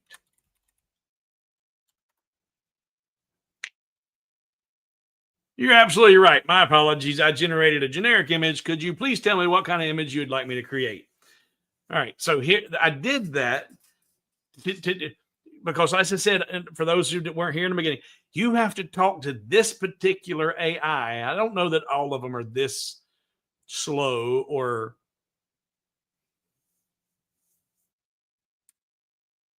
I don't know. You have to talk to it like it's a 3 or a 4-year-old, because if you say something, it's just going to take it literally and go with it. So you have to be very, very specific in what you want when you want it. So like I said, I need you to create an image. I thought we were being conversational. It starts making something. That's not what I wanted you to do. So I'm going to tell it, we'll do, and it's not going to create the same gnome, but I'm going to give it instructions to create that same gnome. Well, I will eventually give it the exact same instructions, but it will not give me the same image, I promise. But I'm just watch. So he says, what do I want you to create? I need an image of a gnome holding fireworks.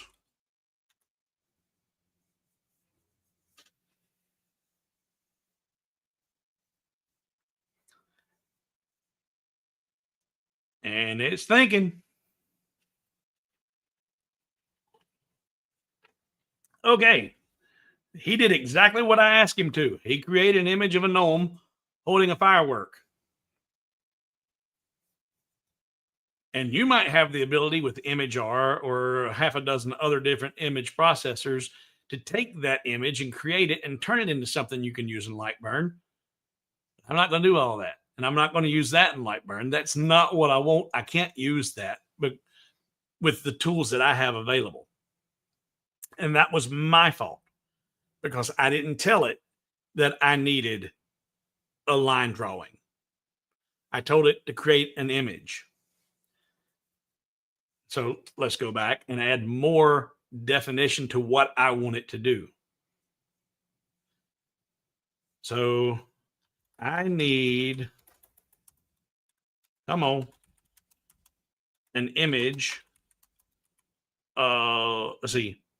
Actually, you know what? I'm going to go back and say, create a simple black and white image of a gnome holding a firework.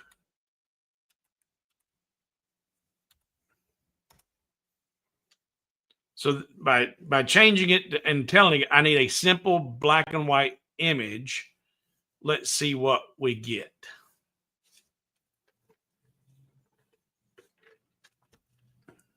Okay.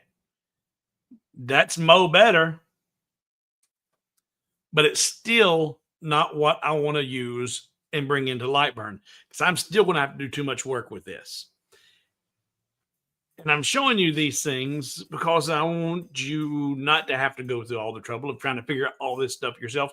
And also, you may not use Gemini, but these techniques might work with other AIs because if you are very, very, very specific with how you get with its instructions and to almost the point where it can't help but produce what you want it to produce. So now I'm going to go back and I'm going to copy this exact set of instructions, copy, and I'm going to paste it down here. So I'm not changing anything about my instructions except create a simple black and white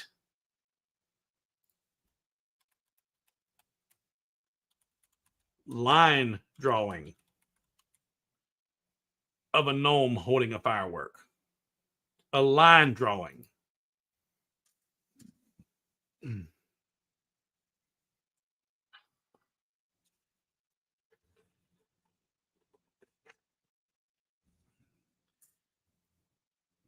Oh, and then here, and this, oh, goodness gracious alive.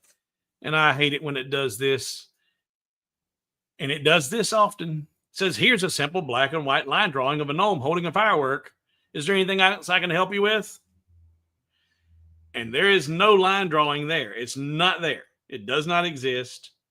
It didn't create one. And you can, and I said, and if you tell it, you didn't show the line drawing. Come on, fingers. And it says, there we go. So there's a line drawing. Now that's not the same one because he's not in a patriotic outfit.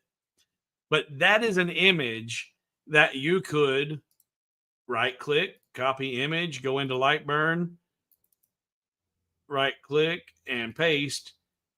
And now with that in there, right click, trace image, deleting the original image and say, okay. And that is something that you can use in LightBurn. So the trick is not asking it to create an image, but rather to create a black and white line drawing. And this dumb SOB, it's a piece of, I would ask it for line drawing. When I was trying to get the caricature of Trump, it could not create a caricature of Trump without including it in a red tie. And I'd ask it, what color is his tie? And they'd say, red. And I said, did I ask you for red? And I said, no, sorry, let me try again. And it could not do it. that was easy enough to overcome, but I was just trying to pick a fight with it because I was bored and I was sitting here by myself with nothing else to do. Uh, but these things are dumb as a bag of hammers. You have to be very, very specific. Try that with the other AIs if you want to. But if you asked for a simple line drawing, black and white line drawing, it will create an image that is almost perfect, ready for you to bring it into LightBurn and do a simple trace, and you're ready to go. Let me go up here to my mark and see if I've got any questions before I show you something more about it. I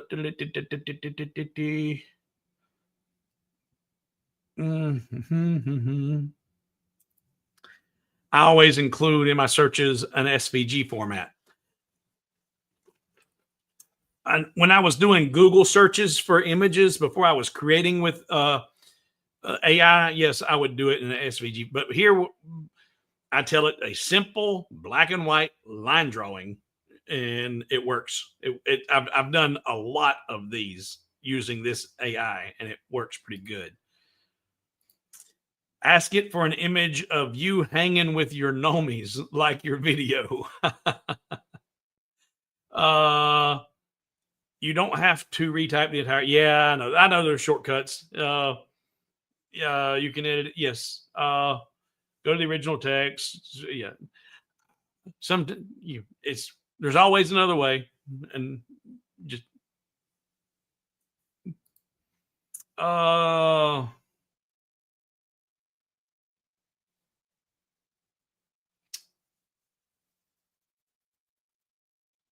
okay. Kilmer is asking you if you can do it in the LightBurn format. I don't know if it's, man, it gets confused on the date.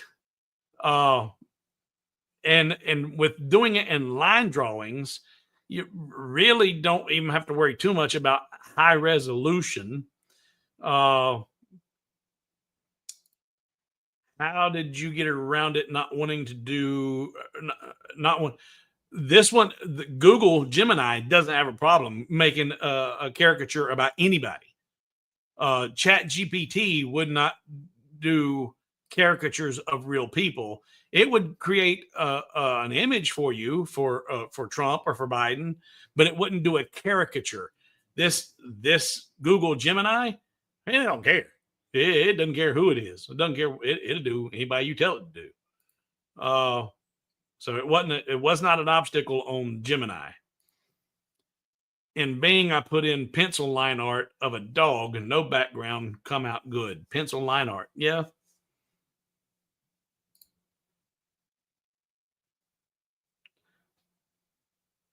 Yeah. Leather is nasty. Leather. Gemini just gave me stars and gave me a stars and stripes gnome. Not an Aussie type theme. I be even more specific. Tell it you want an Aussie themed patriotic. Give it even more information and see what that does. But I want to show you how I went from that simple line drawing and what I do to clean these up.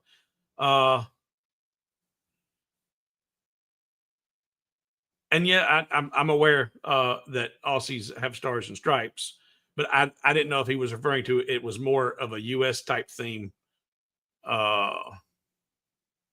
Yeah, Sam, and yeah, the paid Chat GPT you probably get it to, but the free one it won't do it. It tells you, and well, I take that back. It won't do. I wonder if you're paid. If you have a paid Sam, try to get it to do a caricature. A funny misrepresentation of a politician, because Chat GPT said absolutely no caricatures, would not do anything that could be potentially offensive. So will your paid version do that? Try that. All right, so let me go over here and show you. Let's get rid of these guys. Come over here to import from my downloads. All right, and there,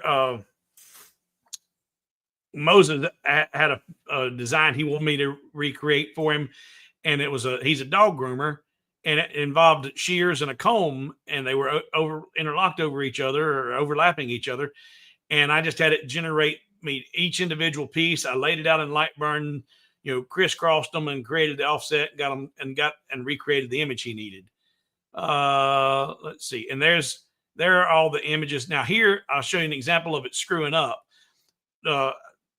I had it do a donkey and an elephant, and that donkey looks like what's it from Shrek. But here's the first elephant it did. It is a one-legged elephant. I'm like, okay, it really screwed that up. Tried it again, and it gave me that little guy. There's AOC, the first version, different images of those. But let's see, where there's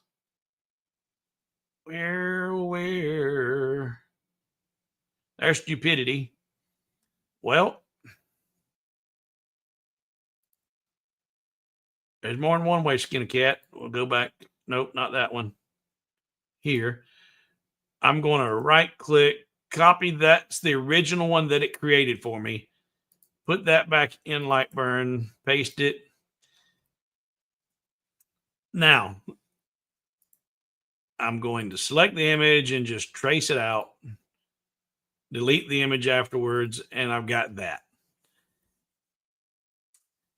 To clean these up, it's not very, very difficult, not hard at all. If you're going to be, I suggest, as always, when you're designing, make the image as small as you're going to make it.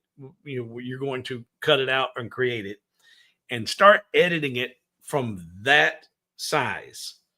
Because anything if you make it as small as you're going to make it and you start getting rid of little bitty pieces, great. They're all going to, when you make it bigger, it's irrelevant.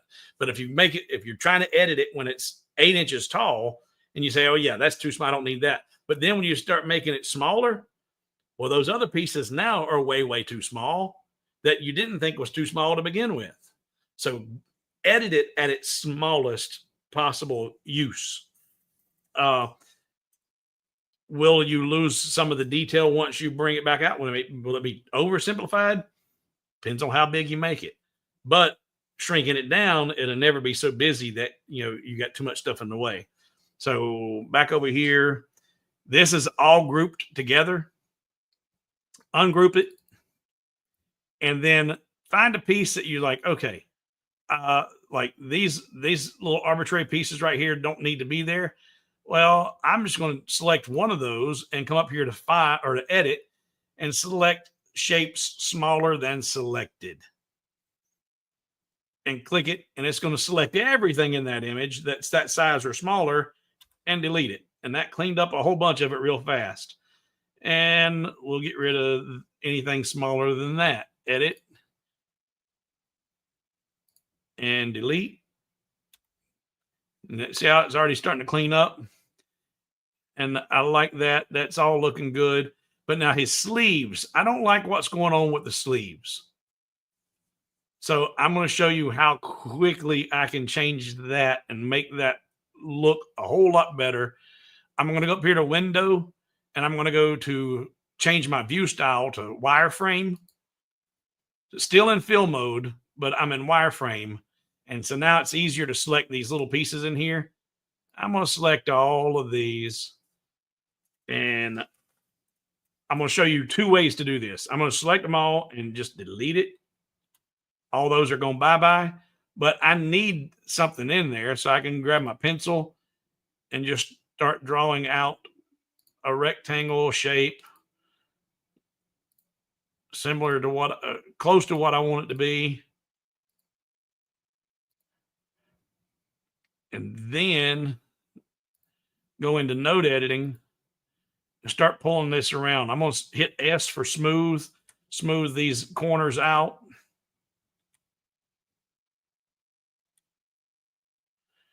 And I'm going to drag that down a little bit. I'll bring that up a little bit. In fact, I may even put another one with the insert right there and pull that down like that. Bring that one up. Let's put another one right there with the letter I for insert. Bring that over here. And then just drag that down.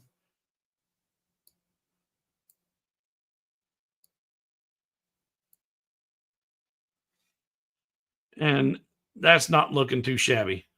Now, if I put that back in fill mode, you see that's a little bit thick right there. Well, I can put it back in wireframe and just back to node editing and bring that in.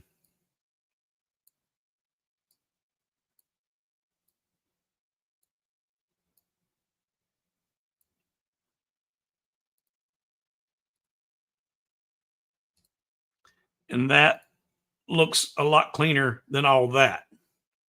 Now, there's always another way. I come back over here and change it to wireframe again. I'm going to get rid of all of that. Get rid of that and just take that one and go into node editing. And this is a little bit more tedious because of the shape of this one, but I'm gonna hit the letter D, delete that, and then just drag that node down here where I want it. Just drag that node over here. It's kind of the same, we'll get the same result, but I'm not having to draw out the line. I'm just going to manipulate the nodes that are in here to fill the, oh, didn't want that one. I wanted that one. Nope, I wanted that green one. There we go. And let's get that handle back down here. And I'm doing this, I'm showing you this because there's always another way. And I don't want any of those right there. I'm just going to select them all and hit the letter D to delete it. And let's bring that one down. And if I don't want that big old curve right there, just hover over that and hit the letter L for line. That makes it a straight line. And then I can bring that down to about where I think it should be. Let's make that a straight line for the letter L. And then when I want to start adding curves, once I get the nodes about where I think they need to be, I can start just dragging that line and start creating curves.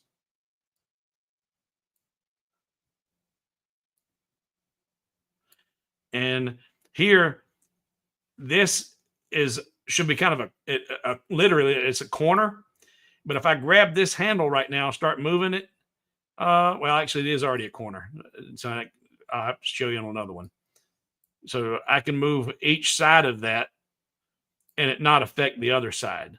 But if I take an insert, I put a node right there, and it's not a corner, and it has not been designated as such, when you move one handle, it moves the other one. And that can be an adverse effect. So I'm going to come back here, undo that. And if I hover over that and hit the letter C for corner, it makes that a corner. And now I can move that handle by itself and not affect the other one. And let's pull that down. And we'll put another one in here. Hit the letter I for insert. Bring that up here. Bring that one on up. And actually, that right there is in the way. That ain't supposed to be there. I'd get rid of that and get rid of that. So I know actually that was part of that's part of the firework. But anyway, you're getting the idea. This is not an editing video. This is, just to show you how I can manipulate those and clean those up. Window field and make that a whole lot nicer image with very little work. And I'm not spending, 20-30 minutes in a photo imager processor, do whatever. You can do it really fast in LightBurn and know that it's going to be ready for your laser.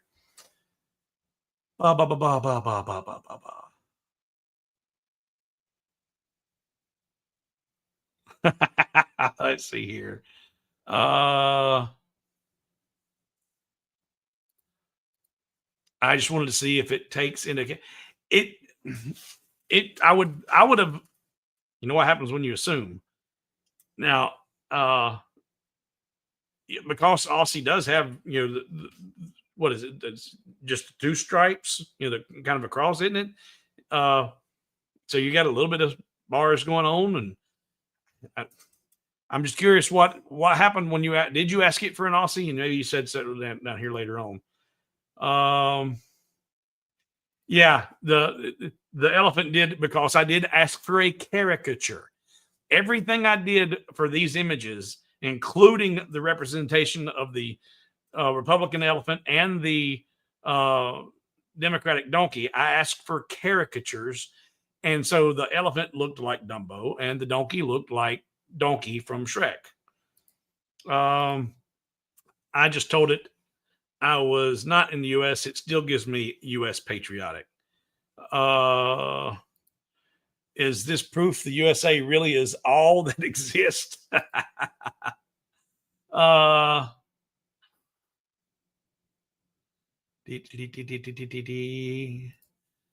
Not gonna lie, I'm always looking forward to your examples of node editing. I still am not great at that, to say the least.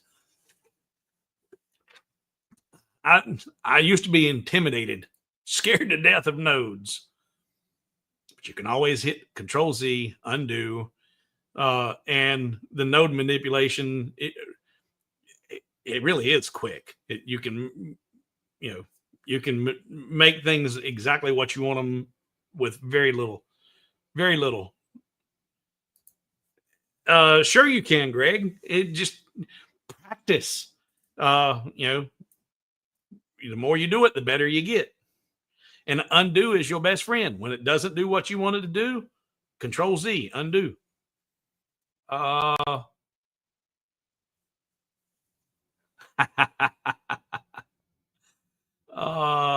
let's see here.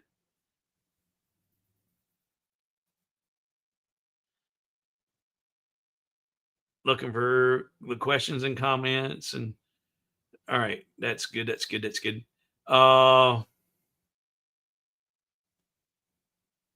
Chris says not.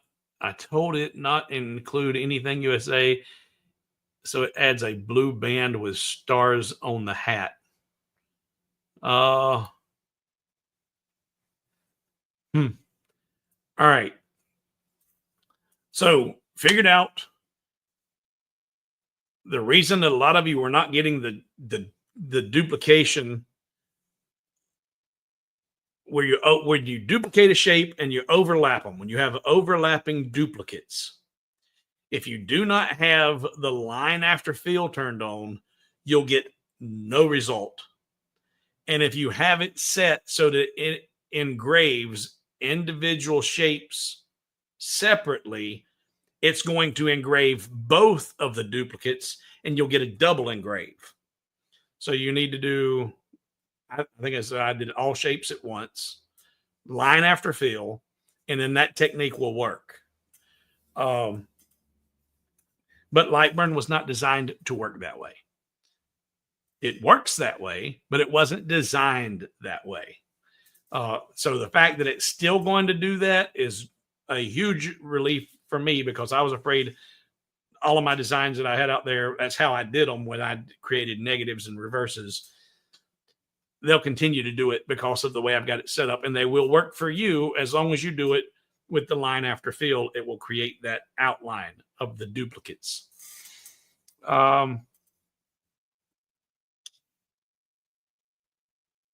Yeah, I gave away the donkey. But the file is on hobowithwood.com. The file is out there. And for those who won these tonight, make sure you send me your email at hobowithwood@gmail.com with your shipping information.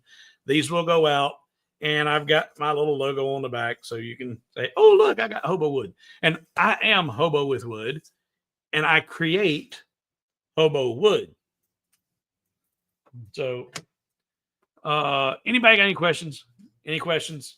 Any, and because we're at the 2-hour mark, and that's usually where I try to start winding it up. But there were some questions about LightBurn libraries, the LightBurn art libraries. If you're still out there, and you want to see any of that, or anybody got any questions, I'll field that. Did I give away the last one? Yeah, I gave away the last one, didn't I?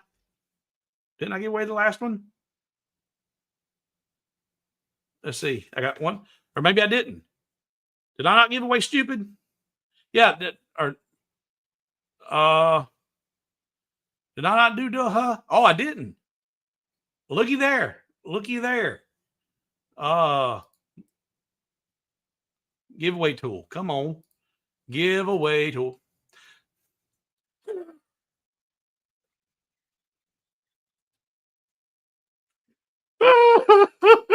how how appropriate is this? Duh.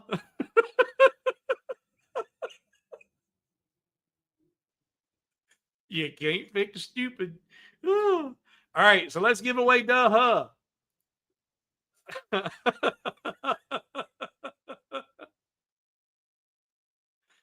Ah.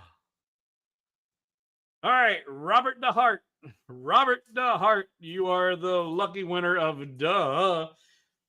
And let me write that down here. DeHart. Duh. Okay. Oh my goodness. I'm so sorry about that. Duh. Uh, you can't fix stupid. All you can do is keep feeding it.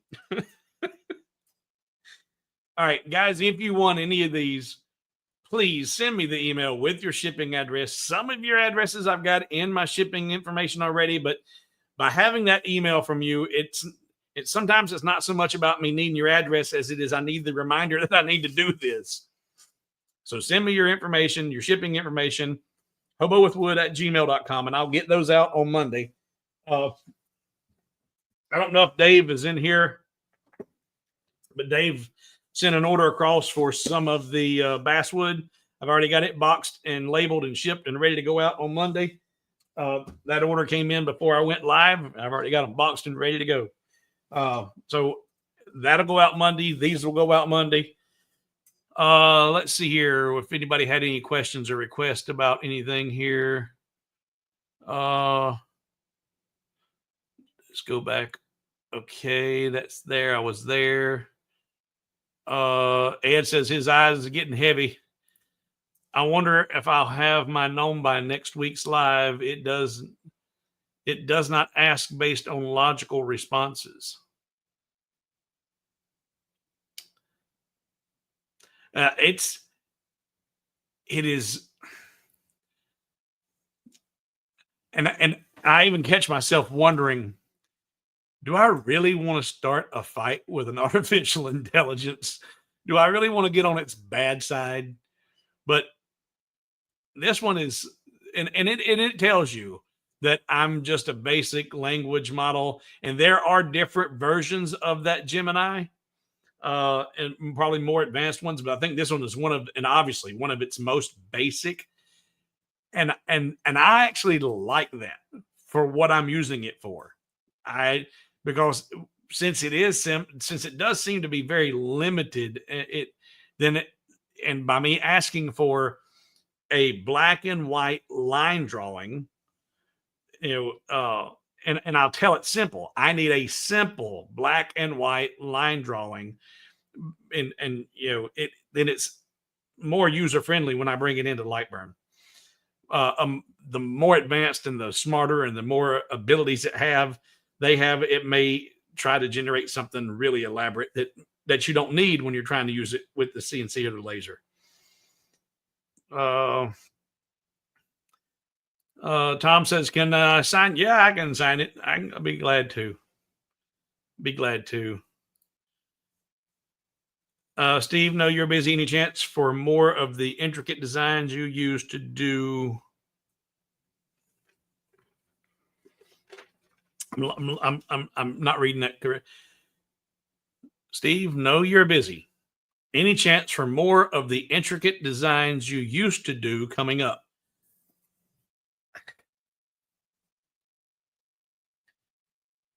In the live stream, I don't know. I don't.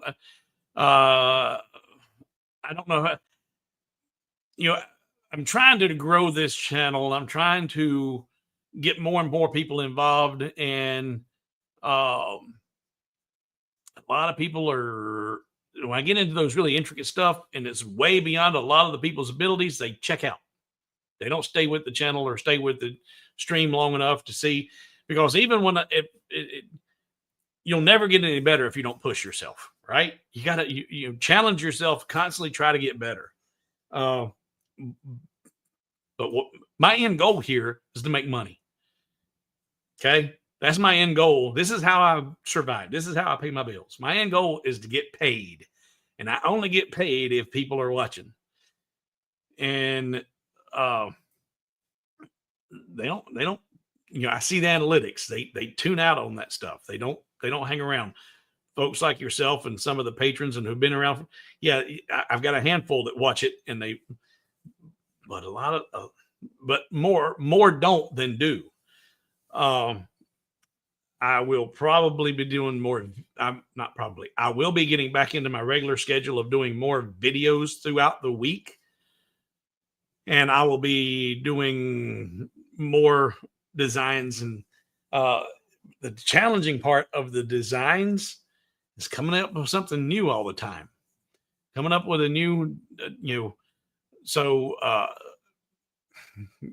that's the biggest hurdle is finding a new design every week or every other week. If you have something specific you want done, hey, email me, tell me what it is. And if nothing else, there's been several folks. I don't know if Craig's still here. I seen him in here earlier. He and I'll get online in the studio, and he'll be working, I'll be working, and together we create some really crazy stuff. But I don't know how much it'll be doing here on the live. Brooks laser challenge coins. If are you doing them on wood? Or are you doing them on coins on brass and metals? I don't have a fiber. If you're doing fiber and you're doing coins, then the guy you want to watch is Patrick over lights. I always get there's two channels that are very, very much alike. And I always want to call it wrong. So let me get it correct. I don't want to tell you incorrect. All subs. Let's see. I want to say it's light source engraving, but I think that's right. Yeah. Light source engraving. And to show you he's in West Virginia. Let me switch.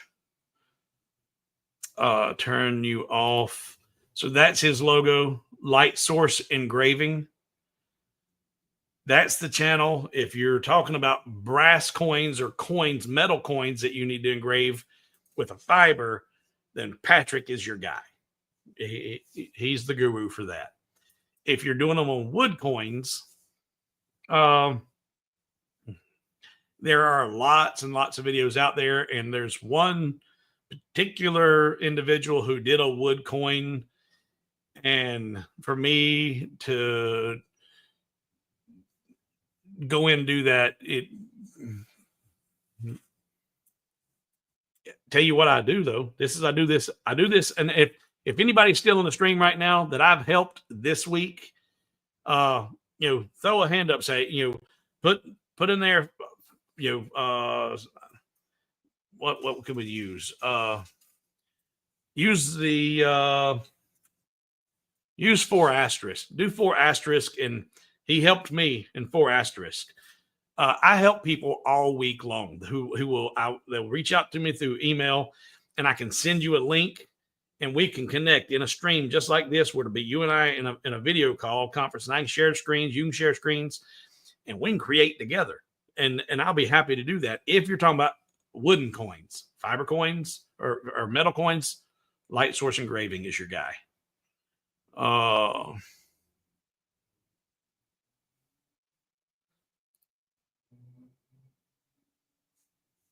I don't know what y'all are saying no to. I don't forgot what it was that you required to know. Oh, I didn't give away the duh.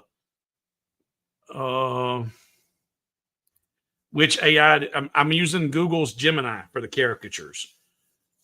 Google's Gemini, and it's the Flash 2.0.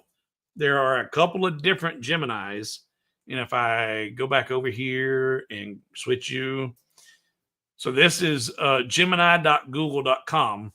And here is a drop down. You've got 2.0 Flash, 2.5 Preview, 2.5 Pro, Deep Research, 2.0. But I'm using this Flash, 2.0 Flash. And it will, in fact, let's see. You know what? I'll tell it to create a simple black and white line drawing caricature of Richard Nixon sitting behind the Resolute desk. So that's a lot of detail there.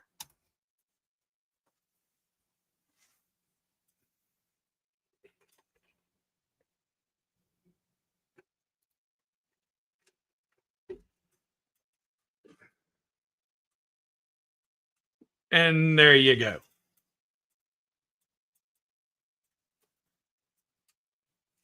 That it didn't take long, and that's something that there's a lot of detail in that, especially in the desk and all.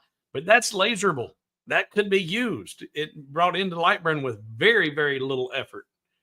Ba, ba, ba, ba, ba, ba, ba.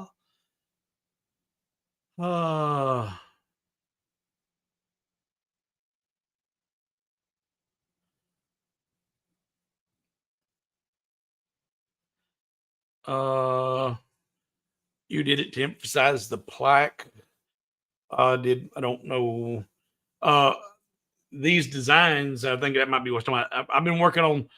I've been creating a whole lot of blanks. And it's also, if you go on to hobowithwood.com, I've got lots of the basswood plaques. That's what those were done on. And I'm selling the basswood plaques. That's what Dave just ordered 3 packs tonight. But I got basswood, I've got hard maple, and I've got walnut. I'm out of my exotic hardwoods right now, but I've been creating these designs because they do work great on the plaques. If that's what you're referring to, yes. Well, thank you, Bob, for being here. Oh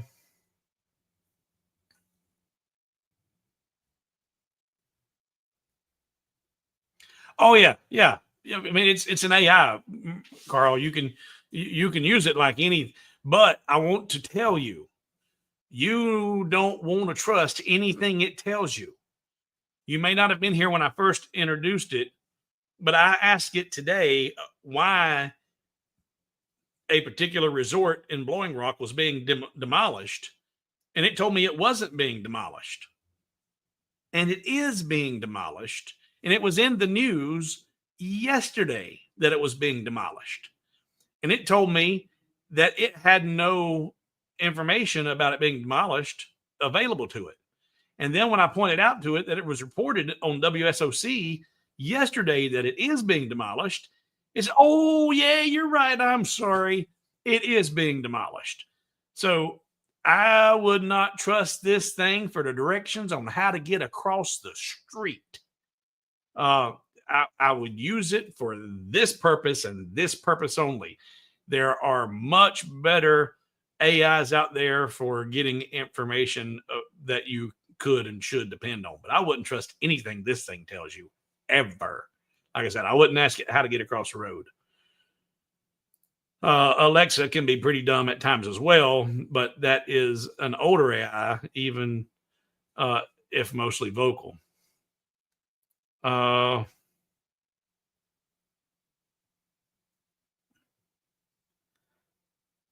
I don't follow all that one, Carl. Of course, you want to fight with AI who doesn't want to out. Yeah, well, I don't even so much about wanting to outwit them. It's just I'm like, pointing out its limitations and say, basics have to be learned before you can attempt the impossible. Yep. As an example, your farm design, windmill design, and barn was awesome. And I enjoyed doing all of that stuff. Man, there's a ton of time that goes into that. And the majority of the people that got that, and I am thankful, so thankful for all of my patrons. If you want to see more of this channel and see it continue to thrive, you do need to go over to patreon.com/hobowithwood and become a patron, because I've already told you guys, I do this to make money. I'm here to get paid. And this channel ain't paying the bills right now. My patrons are what's keeping my lights on. But those advanced designs that I'm doing, the patrons are the primary ones downloading them, and my gold patrons, of course, are downloading them for free. I spend a ton of time designing those and putting them out there. And then when they don't sell on the actual website, and it's and I can, and the blanks, these paid this month's power bill. So I got to do what puts money in my pocket. And while I enjoy doing those advanced pieces, it takes a long time to create those things. A long time.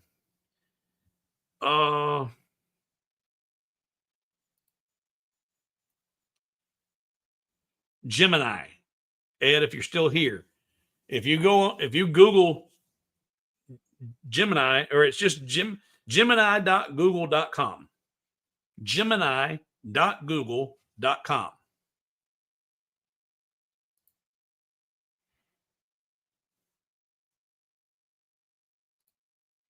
Hey, Russ. I usually use your designs as a starting point, and when something else peaks. Yep. And that's what I love. I love to see people take and use and as a springboard and morph it into other things. I love seeing what people do with it. Carl's one I helped. Brad says he's one I helped. John says he's helped me before. So guys, when I tell you I do these things, there's Craig. Hey, Craig, I'm glad you're still here. And Craig and I, we've spent hours. We've been hours online doing this stuff. And I love that Russ says, yeah, you've taught me how to fish. And I do. I enjoy doing this. I enjoy it, or else I wouldn't be here for 2.5 hours doing it. But at the same time, I'm doing it to get paid. Let's see here. Do you still have the fence picket plaques? Yes. Yeah, I still have some cedar. There should be. Let me look. Make sure I've got them online. I've got at least a dozen sitting there. Make sure there's inventory. Log in, because if there's not inventory, I can add them real quick. But I'm going to tell you, the cedar looks good and it smells wonderful when you're engraving it. But the basswood produces twice the quality of a finished piece. And I've got lots of the basswood in there too. Let me see here. Products, all products, cedar, 5x7s. Yeah. There shows right now to be 23 of the cedars with no keyholes for hanging. And there's only a few with keyholes, but the ones that I don't have keyholes in, if you want keyholes, I can put keyholes in them. You just might have to email me and say, hey, I need these with keyholes, and I have to make them and put them in inventory. But let me show you this. Oh.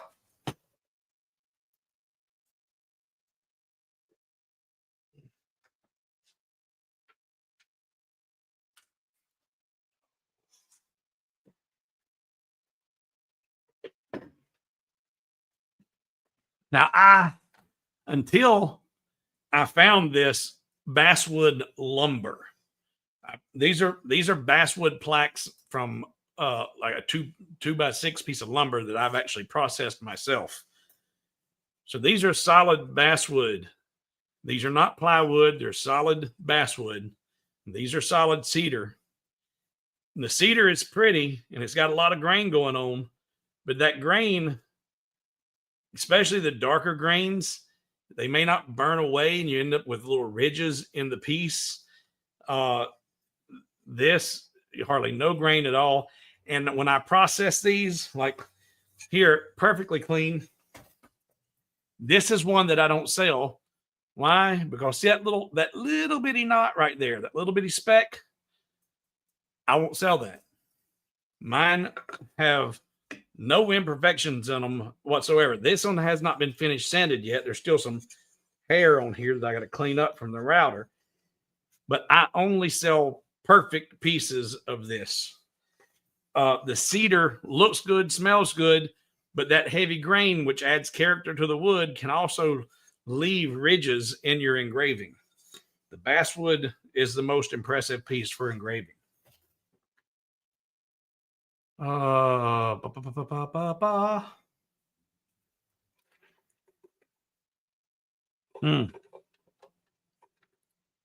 Brad brings up a good point, and I've got a commercial truck GPS, so it will steer me around low overpasses and away from bridges with load limitations and that kind of stuff. But it's funny to see some of the videos where big rig truckers who are using a passenger GPS and they end up out in the middle of a field or on a 2-lane dirt road because they never should have been there to begin with because they're using the wrong GPS. Those can be quite funny. I had to tell it when I asked for patriotic. It did not ask logical question before it asked where I was. I did look at Cuddle. I don't like Cuddle. I'm glad you brought that up, Bill. There's not everybody still here, but I'd never heard of Cuddle until someone brought it up, and I said, "Oh, that's pretty kind of cool." But you do as a creator, you have to be careful when using Cuddle because the way they word their software, their program, if you're not careful, anything you create in Cuddle is technically still theirs. You do not own that design, and you can't use it for commercial purposes.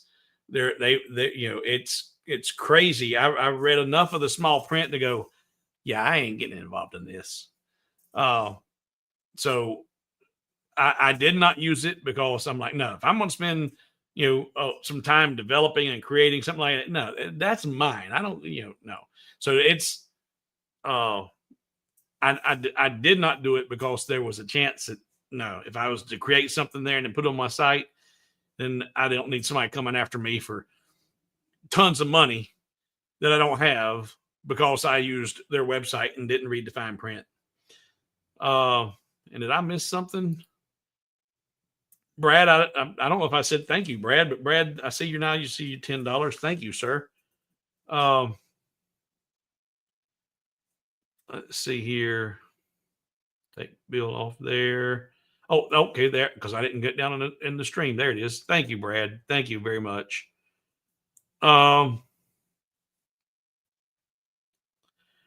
Okay. I'm going to be doing something new. I have been releasing monthly libraries. Yeah, Brooke says interesting point. Cuddle owns. Yeah, you got to be careful. But I've been releasing monthly art libraries to my gold patrons. I started back the first year. Every month I'm dropping a new library with lots of information in it, with lots of completed files or lots of designs that are ready to use in your creations. The new, and I have not dropped Maze yet. I'm always slow to the punch, but because I haven't dropped Maze yet, what I dropped for April for gold patrons is still available. But when I drop a new one, I take the old one down. That way somebody doesn't sign up in July and get 6 months worth of free libraries. You have to be a member at that time to get that library. But in addition to being in addition to dropping those monthly art libraries, I'm going to start. I'm going to start this right now to where it's going to be available to all patrons, gold, silver, or bronze. And if it gets to be too much, it may be limited to silver or gold. But what I'm going to start doing is when I'm in here working and designing and creating, I will go ahead and go into Hobo's world, into my online studio, and the patrons will have a link that will allow them to click on that link and instantly be live with me, and we can talk one-on-one about a design or a problem or an obstacle they're trying to overcome. I'm going to try that and see how that goes over. And like I said, if it gets to be too many people trying to get too much attention, needing too much attention, then I may have to restrict it to the higher tiers. But right now, at least for the first month or so, I'm going to try and do that to where anybody that's a paid patron, so it'll be gold, silver, or bronze, will be able to just click on a button and be able to talk to me in real time if I'm here in the studio. Because I would much rather talk to you than to email you, because I hate typing. If you watch me tonight, I'm not the greatest typist. And also, there's so much lost in translation. But when you have a conversation, you can get there a whole lot faster.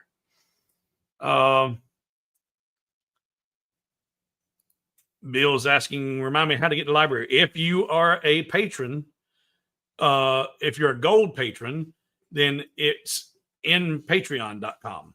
It's in there.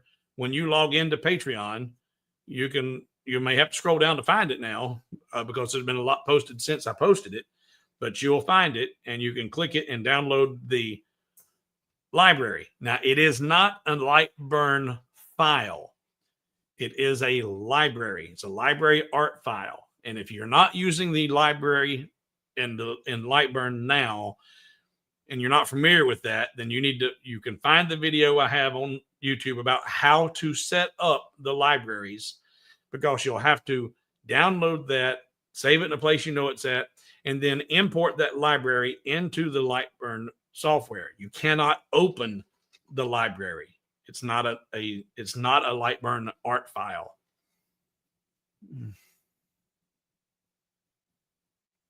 So that was Bill's question and Dell's question.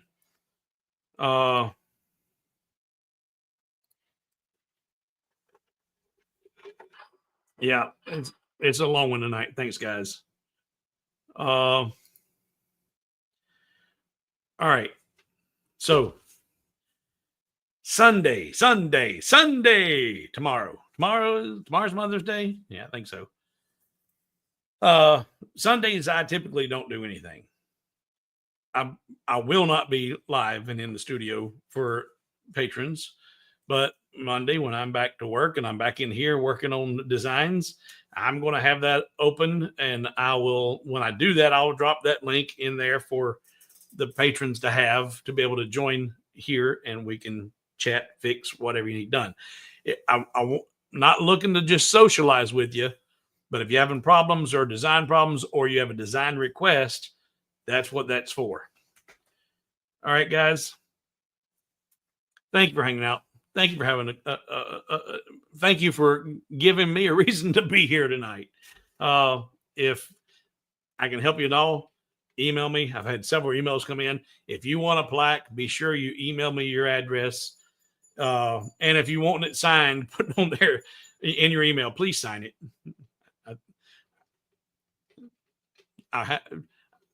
It's kind of silly, but I'm happy to do it too. So thank you for watching. Guys, you have a good night. Have a good weekend. To all you mothers out there, happy Mother Day. And until the next time, I'm out.